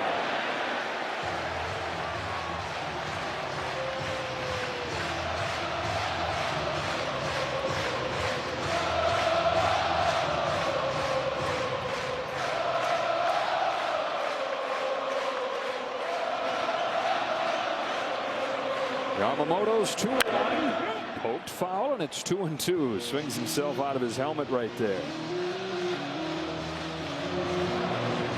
Signed Vlad Jr. in 2015, drafted Bo Bichette in 2016, linked at the hip every step of the way, getting to the big leagues a month apart in 2019, and representing excitement, representing hope for the Blue Jays. Nothing but postseason failure prior to this year. 6 games, all losses. Now game 6, 1 win away from a title. 2-2 pitch.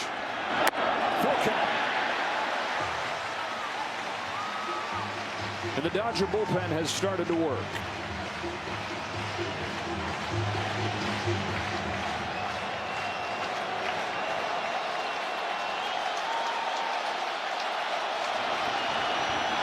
The payoff pitch.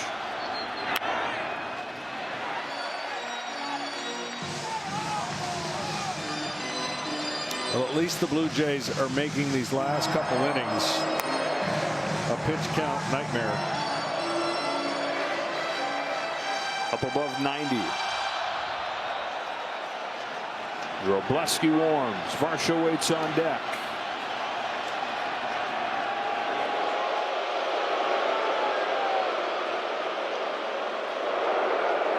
Farling's ready for the Blue Jays. After the 6 innings from Gausman. 3-2 on Bichette. Here comes Yamamoto. Ball 4. Tying run aboard, and the go-ahead run coming up.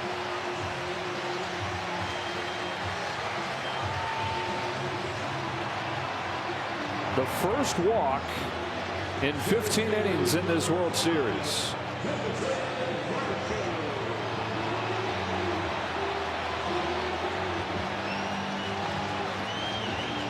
Varsho's been pretty aggressive.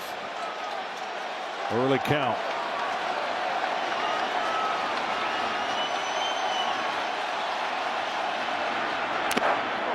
Splitter for a strike. Well, if you happen to just tune into this game 6, Dodgers with a 3 spot in the 3rd inning. A 2-out rally against Kevin Gausman. They do not have a base runner outside of that 3rd, but that little burst was enough to have them in front. Blue Jays lead this best of 7, 3-2, looking for their first World Championship since 1993. 2 on, 2 out. 0-1 pitch.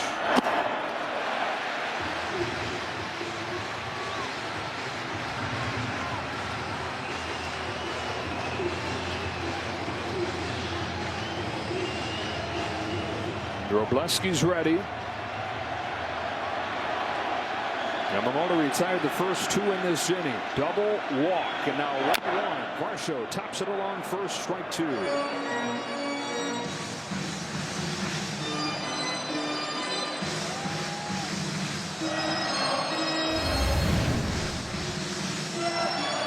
If this goes the 7th game, that is tomorrow night.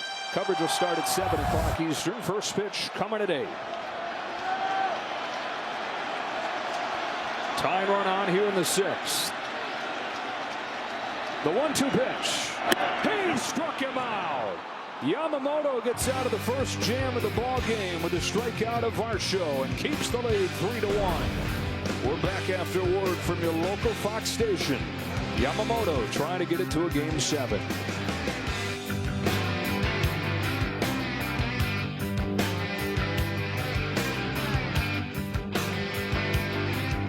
And they rode a bullpen game to a blowout win of the Padres and then turned to this man who delivered his first postseason gem. 5 scoreless innings to beat Yu Darvish.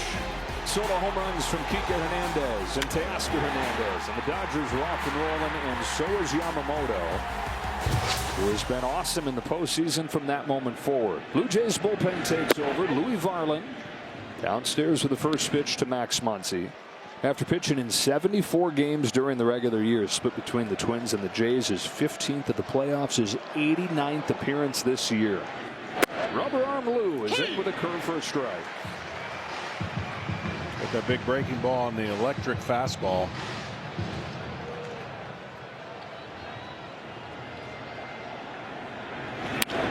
Muncy muscles this ball to right field. Barger is there for the first out of the 7th. There's 2 pitchers in 2 totally different scenarios right now. That one is in the game, but the 2 I'm going to talk about are Max Scherzer has to figure out if there's going to be a Game 7, what he wants to do. He can't enjoy this game. And then Tyler Glasnow may or may not be starting, but he'll be factoring in the game. He has to think differently from the bullpen. So when you're in a Game 6, you're begging to pitch a Game 7 if you're the Dodgers. When you're on this side, it's not an enviable position because you want to win, but you can't get carried away in the game. You got to prepare as if you are going to pitch. 0-2 on Kike Hernandez. Yeah, Max Scherzer went into John Schneider's office today. He said, I'm in the worst position. Everybody else excited to try to celebrate tonight. I got to stay locked in. Just missed with a heater. And you mentioned Glasnow may not start tomorrow. People may be like, wait a minute. No, it's his game. Well, do they consider starting Shohei Ohtani? And I'll tell you why after this 1-2.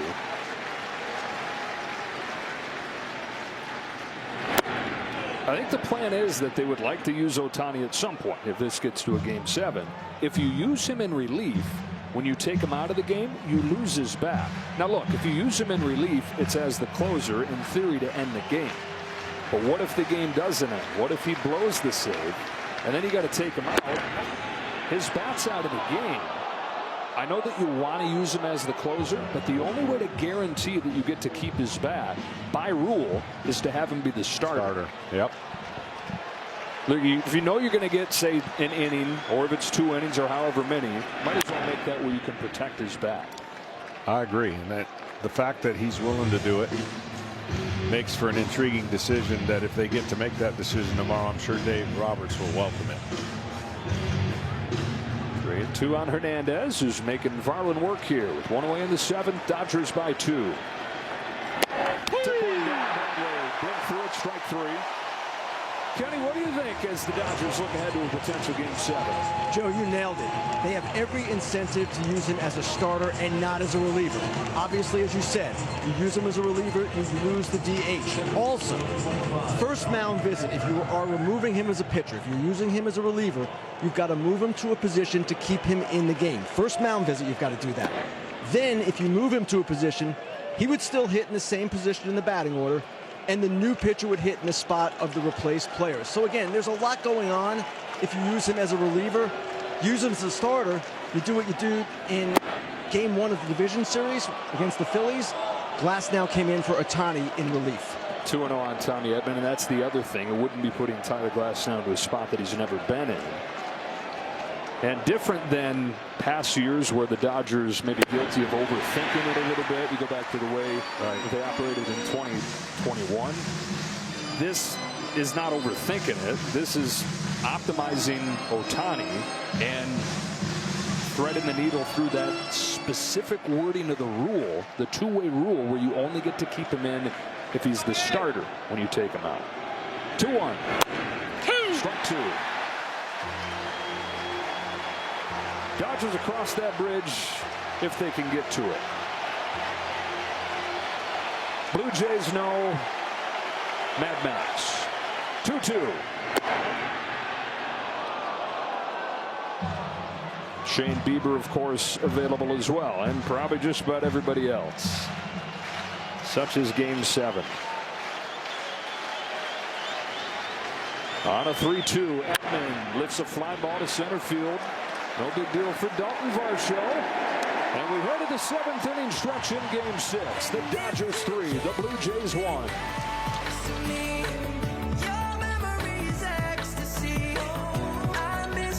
Floating over the field here on Halloween, and speaking of scary, the Dodger bullpen takes over in the bottom of the 7th. Justin Robleski on for Kirk, Barger, and Clement. Not close with his first pitch. Yamamoto's done after 6 innings, 96 pitches. Robleski takes over in a 3-1 game. Well, the Blue Jays did what they could. The last 2 innings really wore on Yamamoto, not to mention all that he has done in this series. And all he's done his last 3 games is pitch one earned run. 9 innings, and 6 innings. And when you think about the job he did, whew, man. And back to that Game 5 win that we showed against San Diego in the division series last year. His last 8 starts in the postseason, a 1.61 ERA. And that fastball seemed to surprise Kirk right there, who rarely strikes out. Sneaks by him for the first out of the 7th.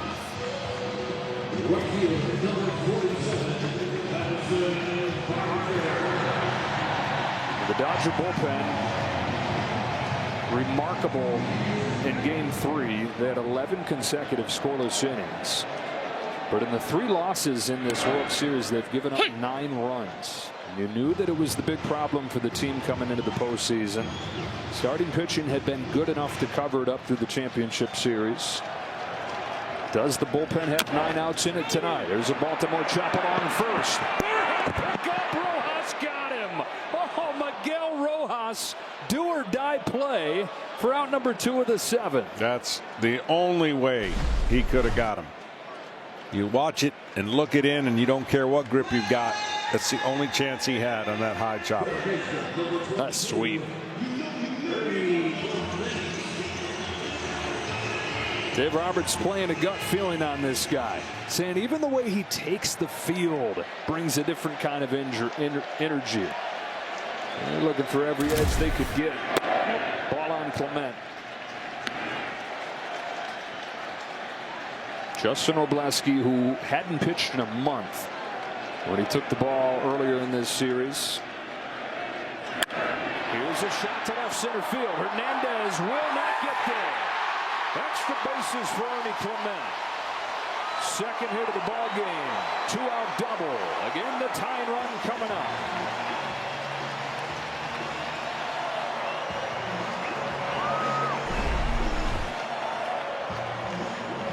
This was just a great piece of hitting. And there was nothing Kike could do about it.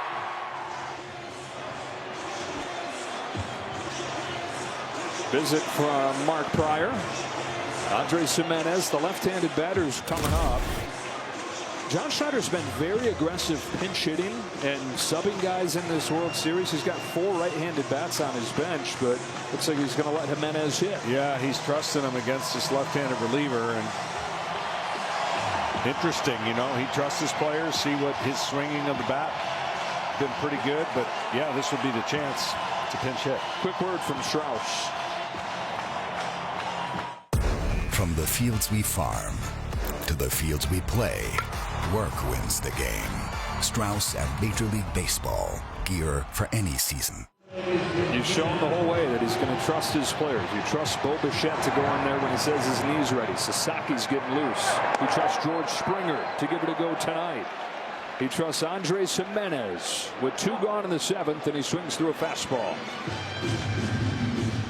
He's been one of the best hitters in all of baseball this October with runners in scoring position. Not much at all outside of that, but close to 500 in these situations. 0-2. He's in for a battle right here with 2 strikes. He's got 2 ways to get him out. Fastball up or that breaking ball away. You saw the breaking ball away that he fouled.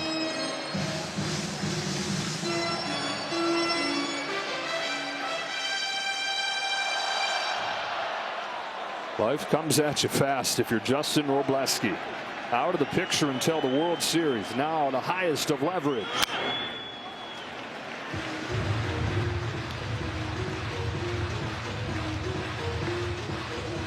Desperate times call for guys out of the nowhere, out of the middle of nowhere.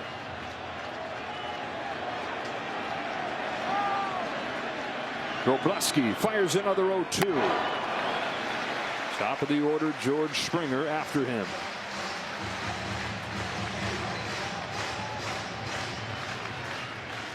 Would Sasaki come in for him?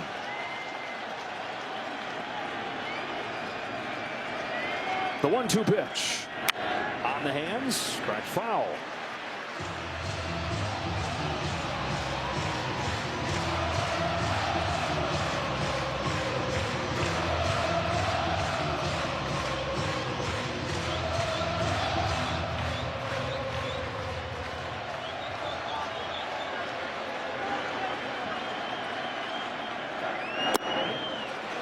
That's a great take after seeing fastballs. A great take there by Jimenez.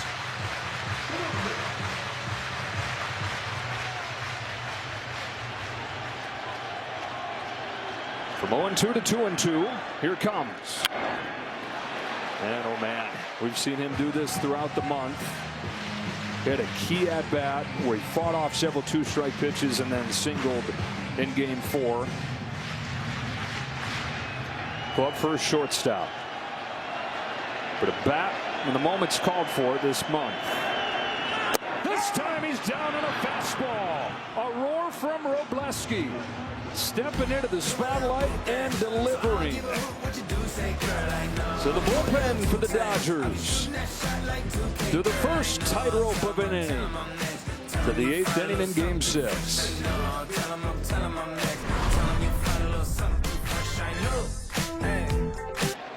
One more hitter here for Louis Varland. It's Miguel Rojas, and it's going to take him all of 1 pitch to do his job. Here in the 8th inning, Mason Fluharty's ready to go for Shohei Ohtani. Dodgers 3, Blue Jays 1.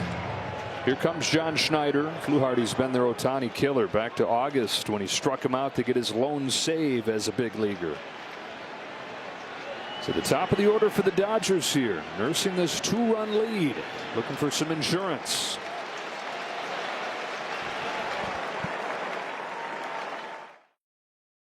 And the Lions at 1 o'clock Eastern, or the Jags and the Raiders on the regional action as well. Check your local listings for the game in your area Sunday on Fox. We got Vikings. Blue Jays fans is Vikings. And we got Mason Fluharty on for Shohei Ohtani. Missed up and in with his first one. This has been the guy for Ohtani, although Shohei doubled against him the last time he faced him. The rookie from Delaware delivers 1-0. Fouled off. Tough on lefties because he throws across his body, and you can see the breaking ball that he can start right at him and catch the strike zone, although he wants to start it down the middle and catch the other batter's box.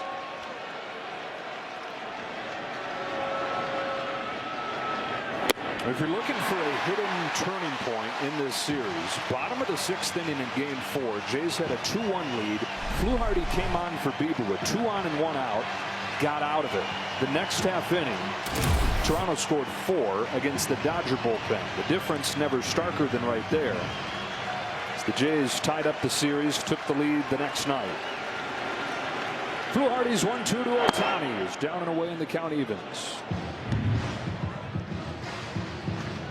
Bullpen for the Jays at a 5.50 ERA in the playoffs coming into the World Series. 2.80 against the Dodgers. 2-2. Ohtani pops it up center field, carries well. On the run is Varsho, and that was a heck of a lot more than a pop-up. Mere mortals would have just popped it up, but Ohtani off balance off the end of the bat, golfs it to the wall for a double. This is how strong he is, and this is what happens if he can stay on the ball. You see, even though his body was going towards first, his hands were back, and that's the same thing we talked about earlier when Guerrero did it from the right side. The ball jumps off his bat. There's no doubt about it. He has extreme exit velocity, but typically this postseason it's all been to the pull side until that rare game. They put Smith on intentionally here. He hit the ball 100 miles per hour with that swing. First base runner for the Dodgers since the third. These are the only base runners outside the third. Freddie Freeman.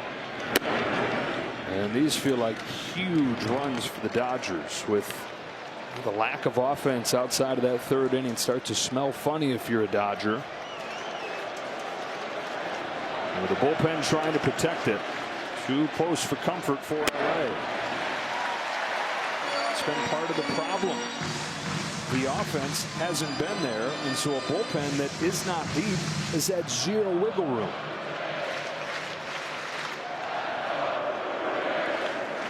Freeman trying to get him a little bit more on this 1-1.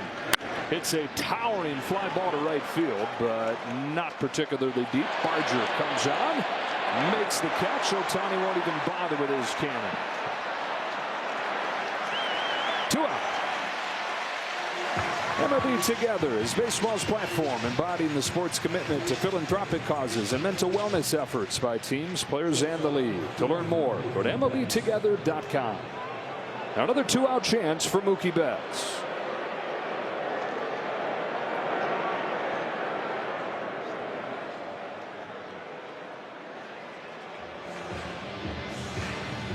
Anthony Dominguez ready in that Blue Jays bullpen. I don't know if this visit from Kirk is just to buy a little extra time for him to get ready with the right-handed Betts coming up. It is.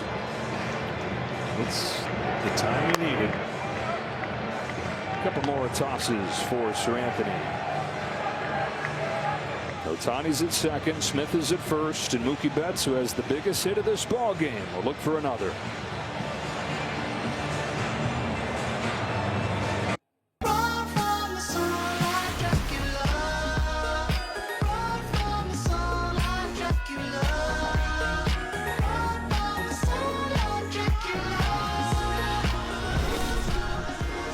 Mookie Betts walked up there to the plate with the bases loaded in the third inning. 3 for 24 in this World Series. Delivered a huge 2-run single. Yeah, he sure did. He got enough of it, got the barrel, the bat to the ball. And that is the difference right now. And that's all it takes when Yamamoto did what he did. And I think we're going to see Sasaki for definitely more than 1 inning. Well, Sasaki has given him as many as 3 innings in a game in this postseason. Converted starter. Top of the order coming up for the Blue Jays. That makes this a big spot for Betts. Looking for insurance. Dominguez spins a sweeper in for a strike.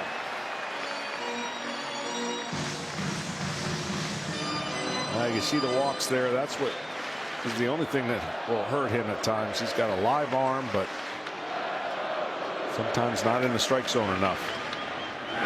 Not close there. 4th appearance in this World Series for Dominguez. He's walked 3 over the first 3 and gave up that home run to Shohei Ohtani in game 3 that tied it up. Ohtani at second. He doubled. Smith at first after the intentional walk. 1-1 to Betts. Strike 2. Springer, Lucas Guerrero coming up for the Blue Jays in the bottom of the 8th.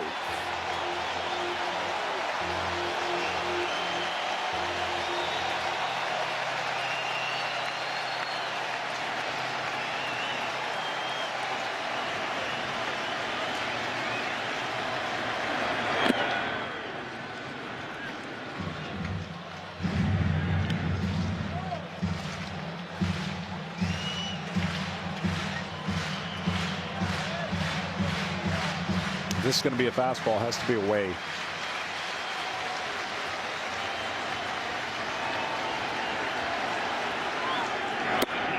There was a slider away, and Betts has worked the count full.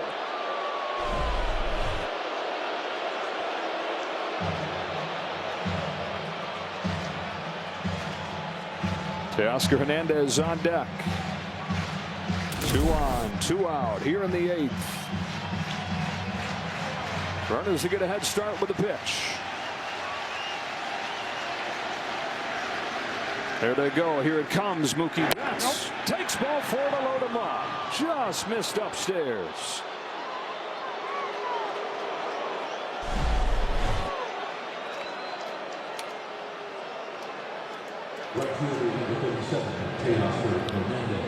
First pitch will say everything here with Teoscar.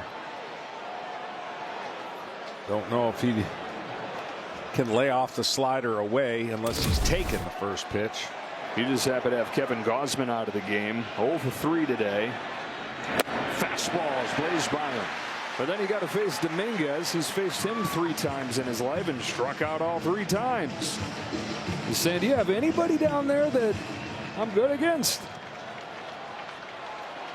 Leading the team in this World Series, hitting .280.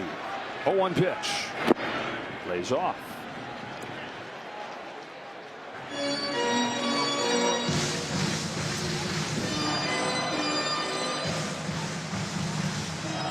Second bases loaded chance for the Dodgers. It has been all or nothing tonight.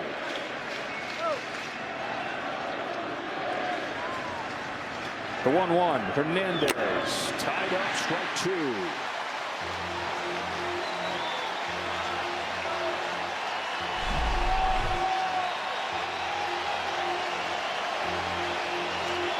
Now, the command of his fastball is not his specialty. It's the electricity of his fastball.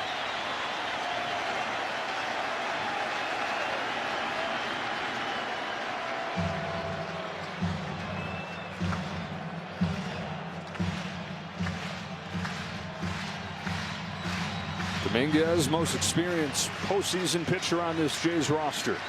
29th postseason appearance. His 1-2. Strikes him out and gets out of the bases loaded jam. Top of the order for the Blue Jays coming up. Game 6 has been a special one in this city.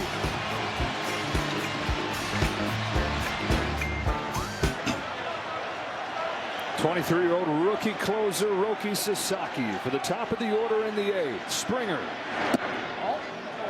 takes a splitter that doesn't get the call.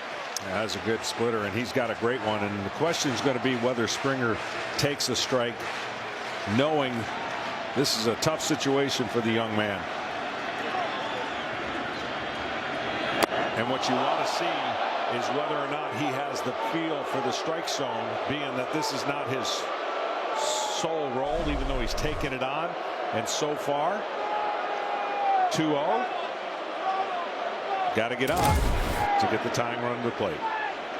6 innings from Yamamoto. Scored a 7 from Robleski. And now it's Sasaki delivering 2-0. And finding the zone.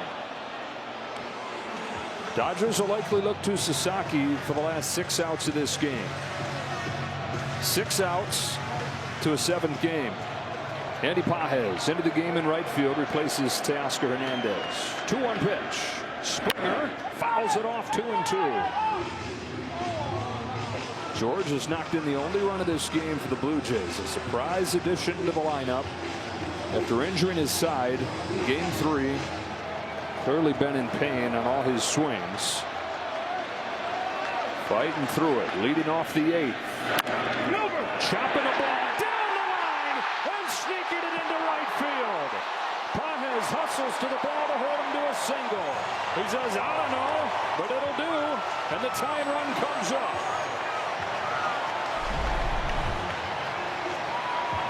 I mean, this is an emergency hack and a great one if the Blue Jays score in this inning. Just by Freddie Freeman. There's no way you can play him close to the line there in that situation. Fights it off, knifes it down the line. Lucas. Now his fastball can be 100, 101, but it can also be a little erratic. That split finger is the pitch he goes to a lot. Question is, if he doesn't have it, where does Dave Roberts go?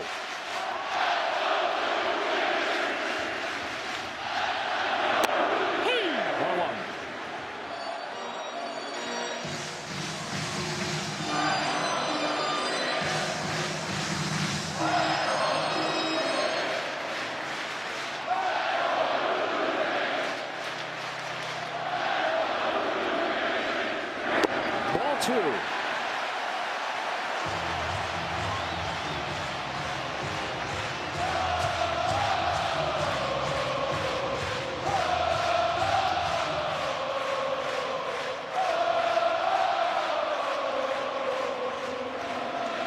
Nathan Lucas takes outside, 3 balls and a strike. Sometimes he puts so much stock in that split finger he doesn't realize his fastball is good enough. They are 1 for 19 against his fastball this postseason. 2. Full count. Emmett Sheehan has started to warm. So there's the answer to the question I posed. It's not where he wants to go, it's where he has to go.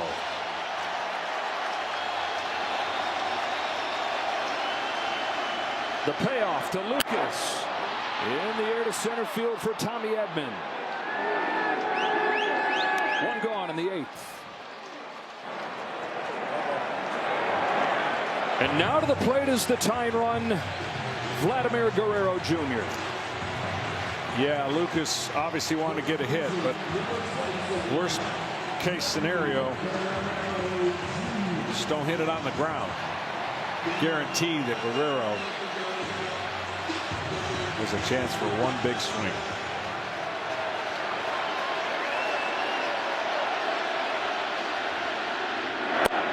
Strike 1.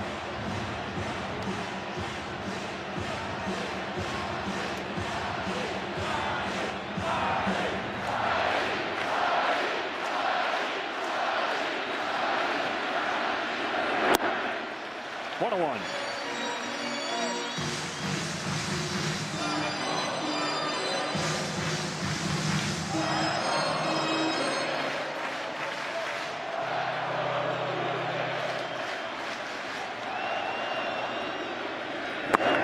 Nasty. 1 ball and 2 strikes. And that's the most drop you'll see on that pitch right there. That's a true split finger fastball. Wow, there have been a couple at the knees that he hasn't gotten the call on. And he's got to throw another to big bad Vlad.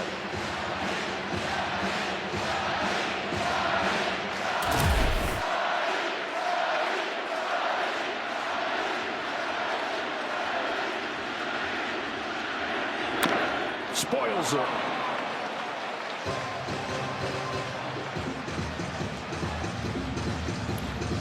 His grip is going to be deeper in his hand, and the rotation is going to be deeper of a tumbler, right? So there's the split, and it's Gausman doesn't even have it quite that wide.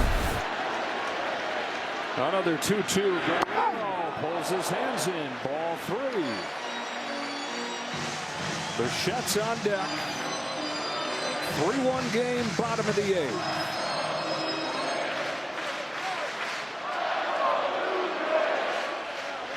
Here's a payoff pitch. Guerrero takes both full and roars his way down to first. The tying run reaches. The go-ahead run comes up in the form of Bo Bichette. And if the Blue Jays are going to win this World Series tonight, they'll do it how they did in 1993 with Carter. They'll do it in their last at bat.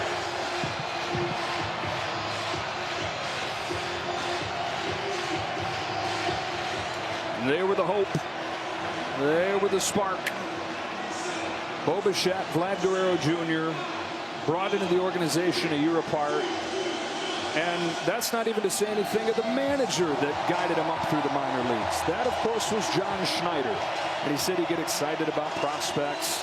You think about what it could be. Rarely does it pan out. And for the first 6 years, it didn't. All-stars during the regular season. No shows in the postseason. It's all come together here. Perhaps their last ride together.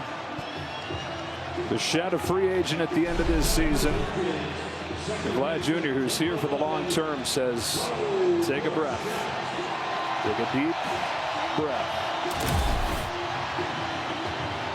Bichette remembers back to right after they drafted him, watching the Blue Jays in the championship series on TV and hearing this place rock and thinking, man, one day I can't wait for that to be me. Is he ready for his own moment? 1 ball, no strikes.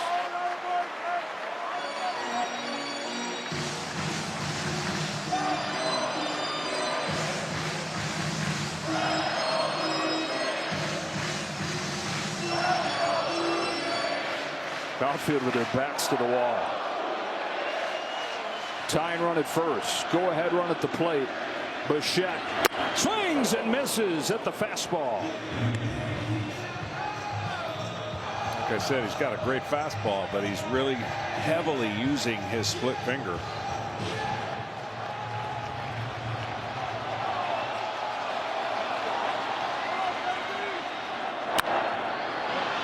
Pop fly. Betts ranges over there. Does he have room? He does to get Bichette for out number 2 of the 8th.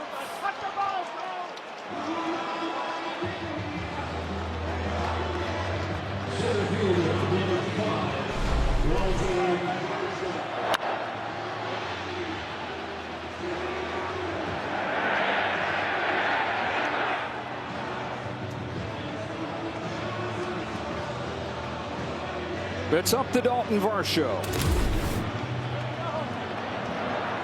Lone run for the Blue Jays back in the 3rd.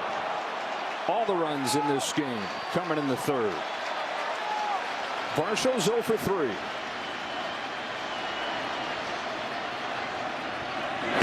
Chases the first one in the dirt. Runners stay put.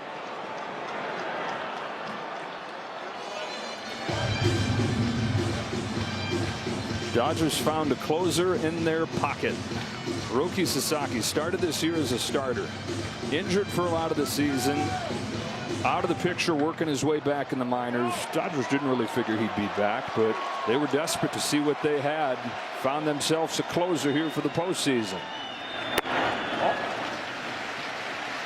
Still, he's so young. He's so new to this role. That trust is fickle.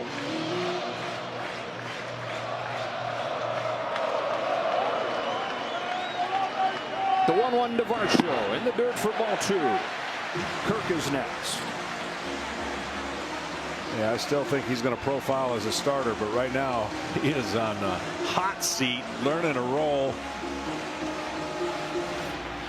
Doing it pretty well without any experience.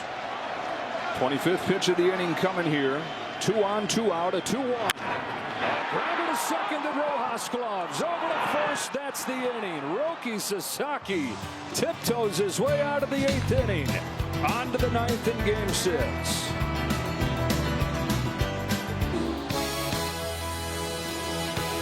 Wear the gear that makes champions. Check out the largest selection of authentic jerseys, caps, t-shirts, and more. From the dugout to your doorstep, grab official World Series gear just like the players wear at MLBshop.com. I'm sure you can find bananas and Vikings and whatever that is on MLBshop.com too. Go check it out. Here's Max Muncy. Started the 9th against Chris Bassett, who's in there with strike 1. Bassett, the converted starter, has turned into a weapon in these playoffs. He's been great, and the timing couldn't be better. Hadn't pitched in a month before the championship series. 6 2/3. He's given up just 1 hit. Says just trying to have fun, live it in the moment. 36-year-old Muncy, Kike Hernandez, Tommy Edman coming up here for the Jays in the bottom of the 9th. Kirk, Barger, and Clement.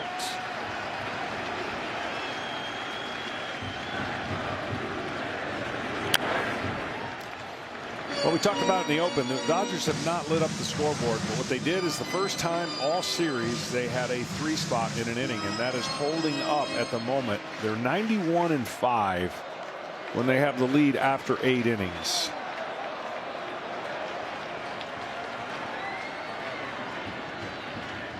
Another 0-2 to Muncy is downstairs. 1 inning being held up because of the pitching. 6 innings from Yamamoto, 2 scoreless from the pen, Robleski and Sasaki. And the last 3 elimination games for the Dodgers, they've given up just 1 run back to that division series last year. Lawrence is down swinging. His struggles have continued. 4 for his last 36.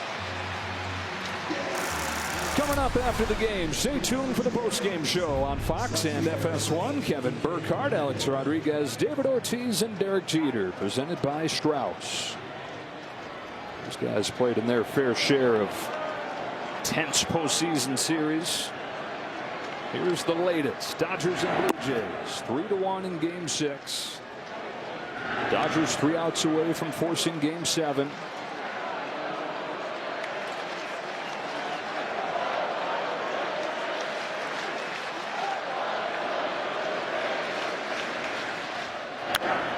On Hernandez. Has not been a Game 7 in the World Series since 2019. Same situation. Nationals went into Houston down 3-2, and Steven Strasburg played the role of Yoshinobu Yamamoto that night to get it to a Game 7 where Max Scherzer took the ball and helped the Nationals win it. He'll be on the other side of the equation if it gets to a Game 7. He'll be on the team trying to avoid losing 2 home games. Scary. Back-to-back Ks for Chris Bassett.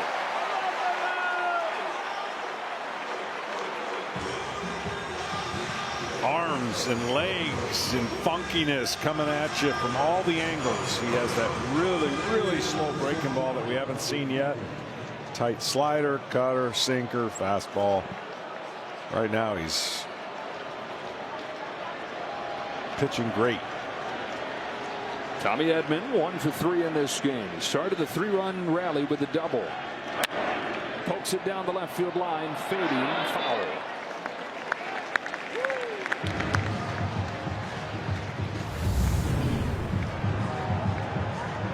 If it stands, Game 7 tomorrow night. If it stands, chances are you get another shot to see Ohtani's two-way magic. And Mad Max on the Game 7 stage.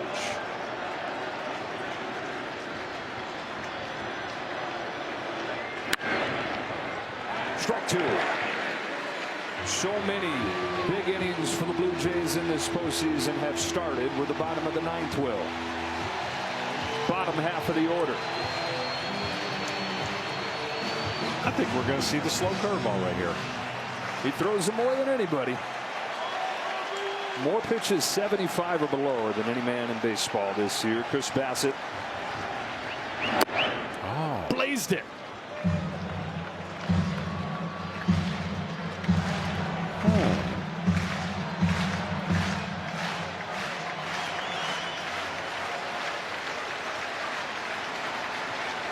See if he goes there on 1-2. Nothing but heat. At short, Jimenez. Fasten those seatbelts to the bottom of the 9th. Sasaki heads back out. 6, 7, and 8 come up.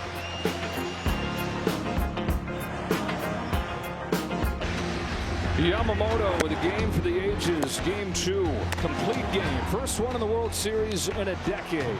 He was ready to dig deep in Game 3 and pitch out of the bullpen 2 days later. They wound up not needing him as Freddie Freeman won it in the 18th. But here tonight with his team facing elimination. 1 run over 6 innings. In position to win it again. Dodgers 3, Blue Jays 1. To the bottom of the 9th inning we go, and Dave Roberts holding his breath, hoping that his bullpen can get through this. Yamamoto hoping that his fellow countrymen can get through the bottom of the order here. Kirk, Barger, and Clement coming up, and what a series this has been. What a tight and tense Game 6 it's been. It has. It's got everything you could possibly want for a team that's waited a long time and a team that's trying to defend for the first time in a long time. So it is Kirk to start the 9th. Sasaki throws and a fastball in there for a strike. 25 pitches in his 9th inning, his 8th inning. He's thrown as many as 33 in a relief outing, and again, he is a lifetime starter. Tyler Glasnow has started to warm. Yeah, I was just getting ready to say, I think we got our answer to who possibly is going to be starting tomorrow. 0-2 on Kirk. Does that tell you it's Ohtani then? Sure does.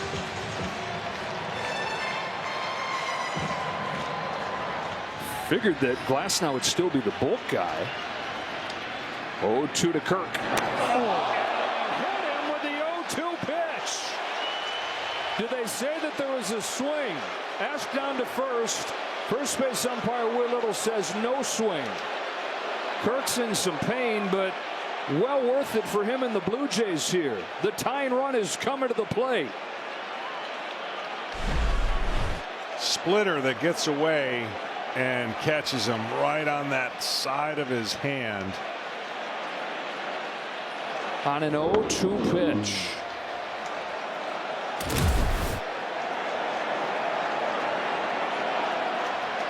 Now John Snyder's going to have to pinch run for him. It'll send Miles Straw out there for that duty.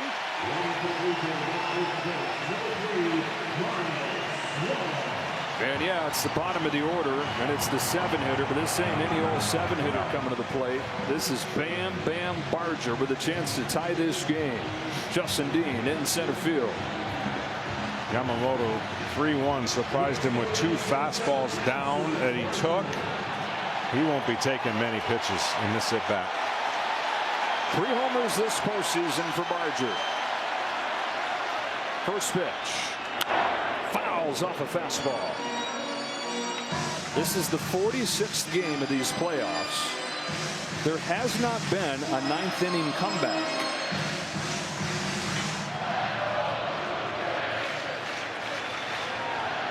Barger could tie it with 1 swing. 1 ball, 1 strike.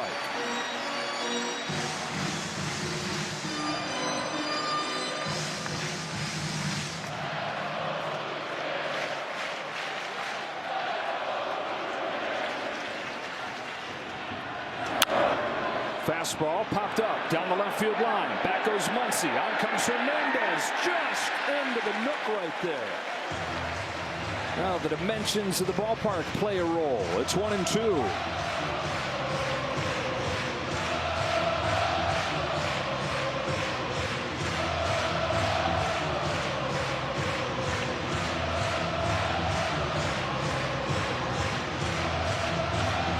Blue Jays looking for their first championship since '93. And you know, every soul in here starting to stir up memories of Game 6 and Joe Carter. 1-2 to Barger. Outside, even the count.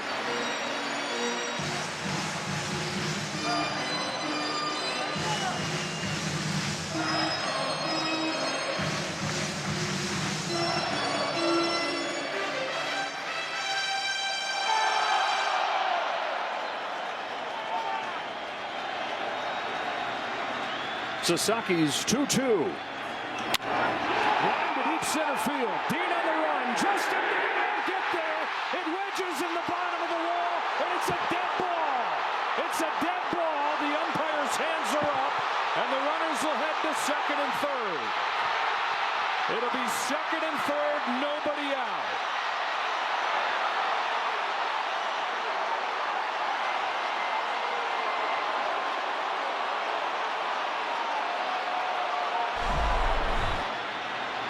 Fastball up, and he smokes it. A little unfortunate for the Blue Jays that that ball wedged right there.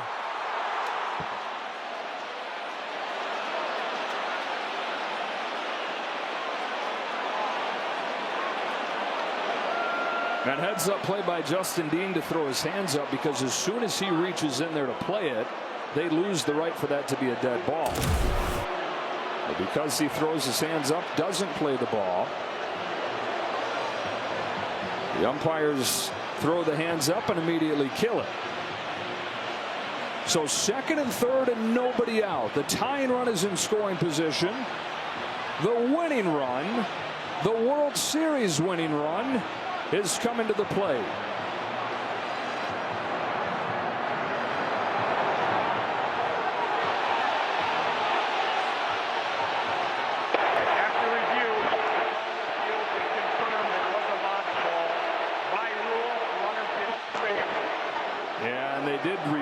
this, and very quickly, our crew chief Mark Wegner says it's confirmed that that was a dead ball.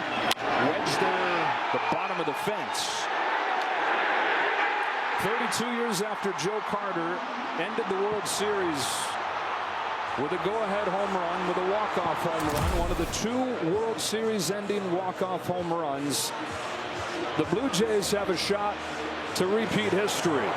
Dave Roberts is going to the guy that everybody figured would feature into Game 7 as the starter. Tyler Glasnow trying to get it there.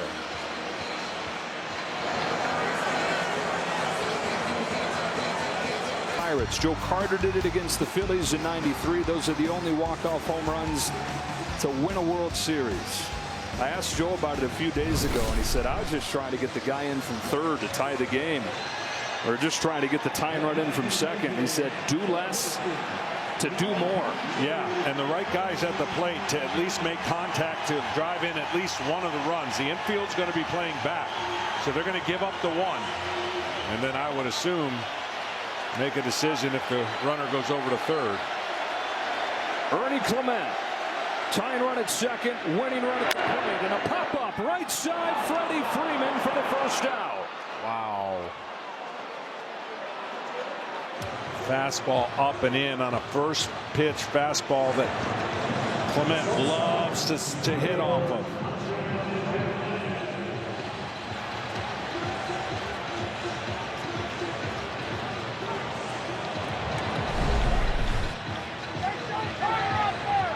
Just rode in enough. Andres Jimenez, the 9-hitter. First pitch. George Springer is on deck. The Dodgers 2 outs from Game 7. The Blue Jays 1 swing from a World Championship. Jimenez floats one, left field. Hernandez makes the catch. Back to second. Game 7 tomorrow night. It's a game-ending double play. Kike Hernandez to Miguel Rojas.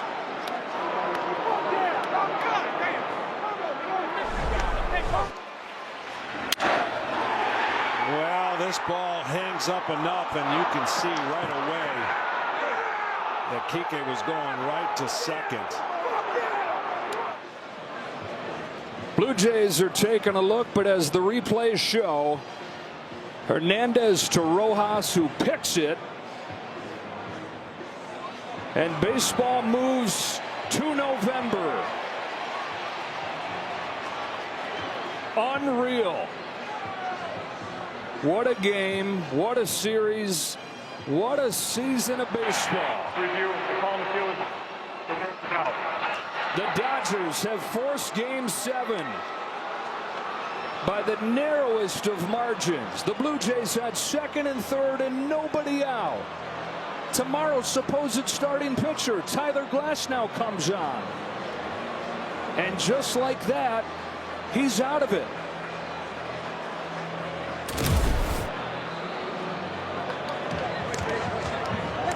Wow. That's a wow. You know, with Springer on deck. And Glasnow only had to throw 3 pitches to get out of that jam. Well, you saw Springer lingering there. He's due up 5th in the inning, and if you're the Dodgers, you got to be thinking there's no way we let George Springer come to the plate in this game with a chance to win it. There was no way he wasn't gonna, until there was. Baseball gonna baseball. Down to Ken Rosenthal. Thanks, Joe. Dave, that was a thrilling finish. We've got a Game 7.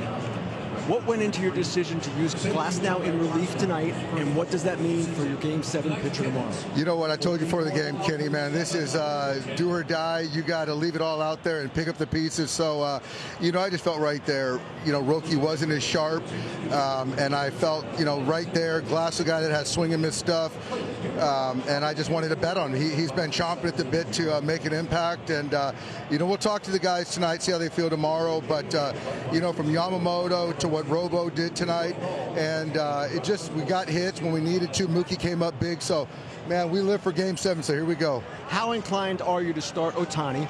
And if you do, how much can you get out of him on 3 days rest? Yeah, that's a good question. I think right now there's no wrong answer. He's certainly going to be a part of the pitching plan. And with Shohei, it could be 2 innings, but it could be 4 innings. So I'm not sure where we're going to slot him. We're going to have to talk to him first and where he feels most comfortable.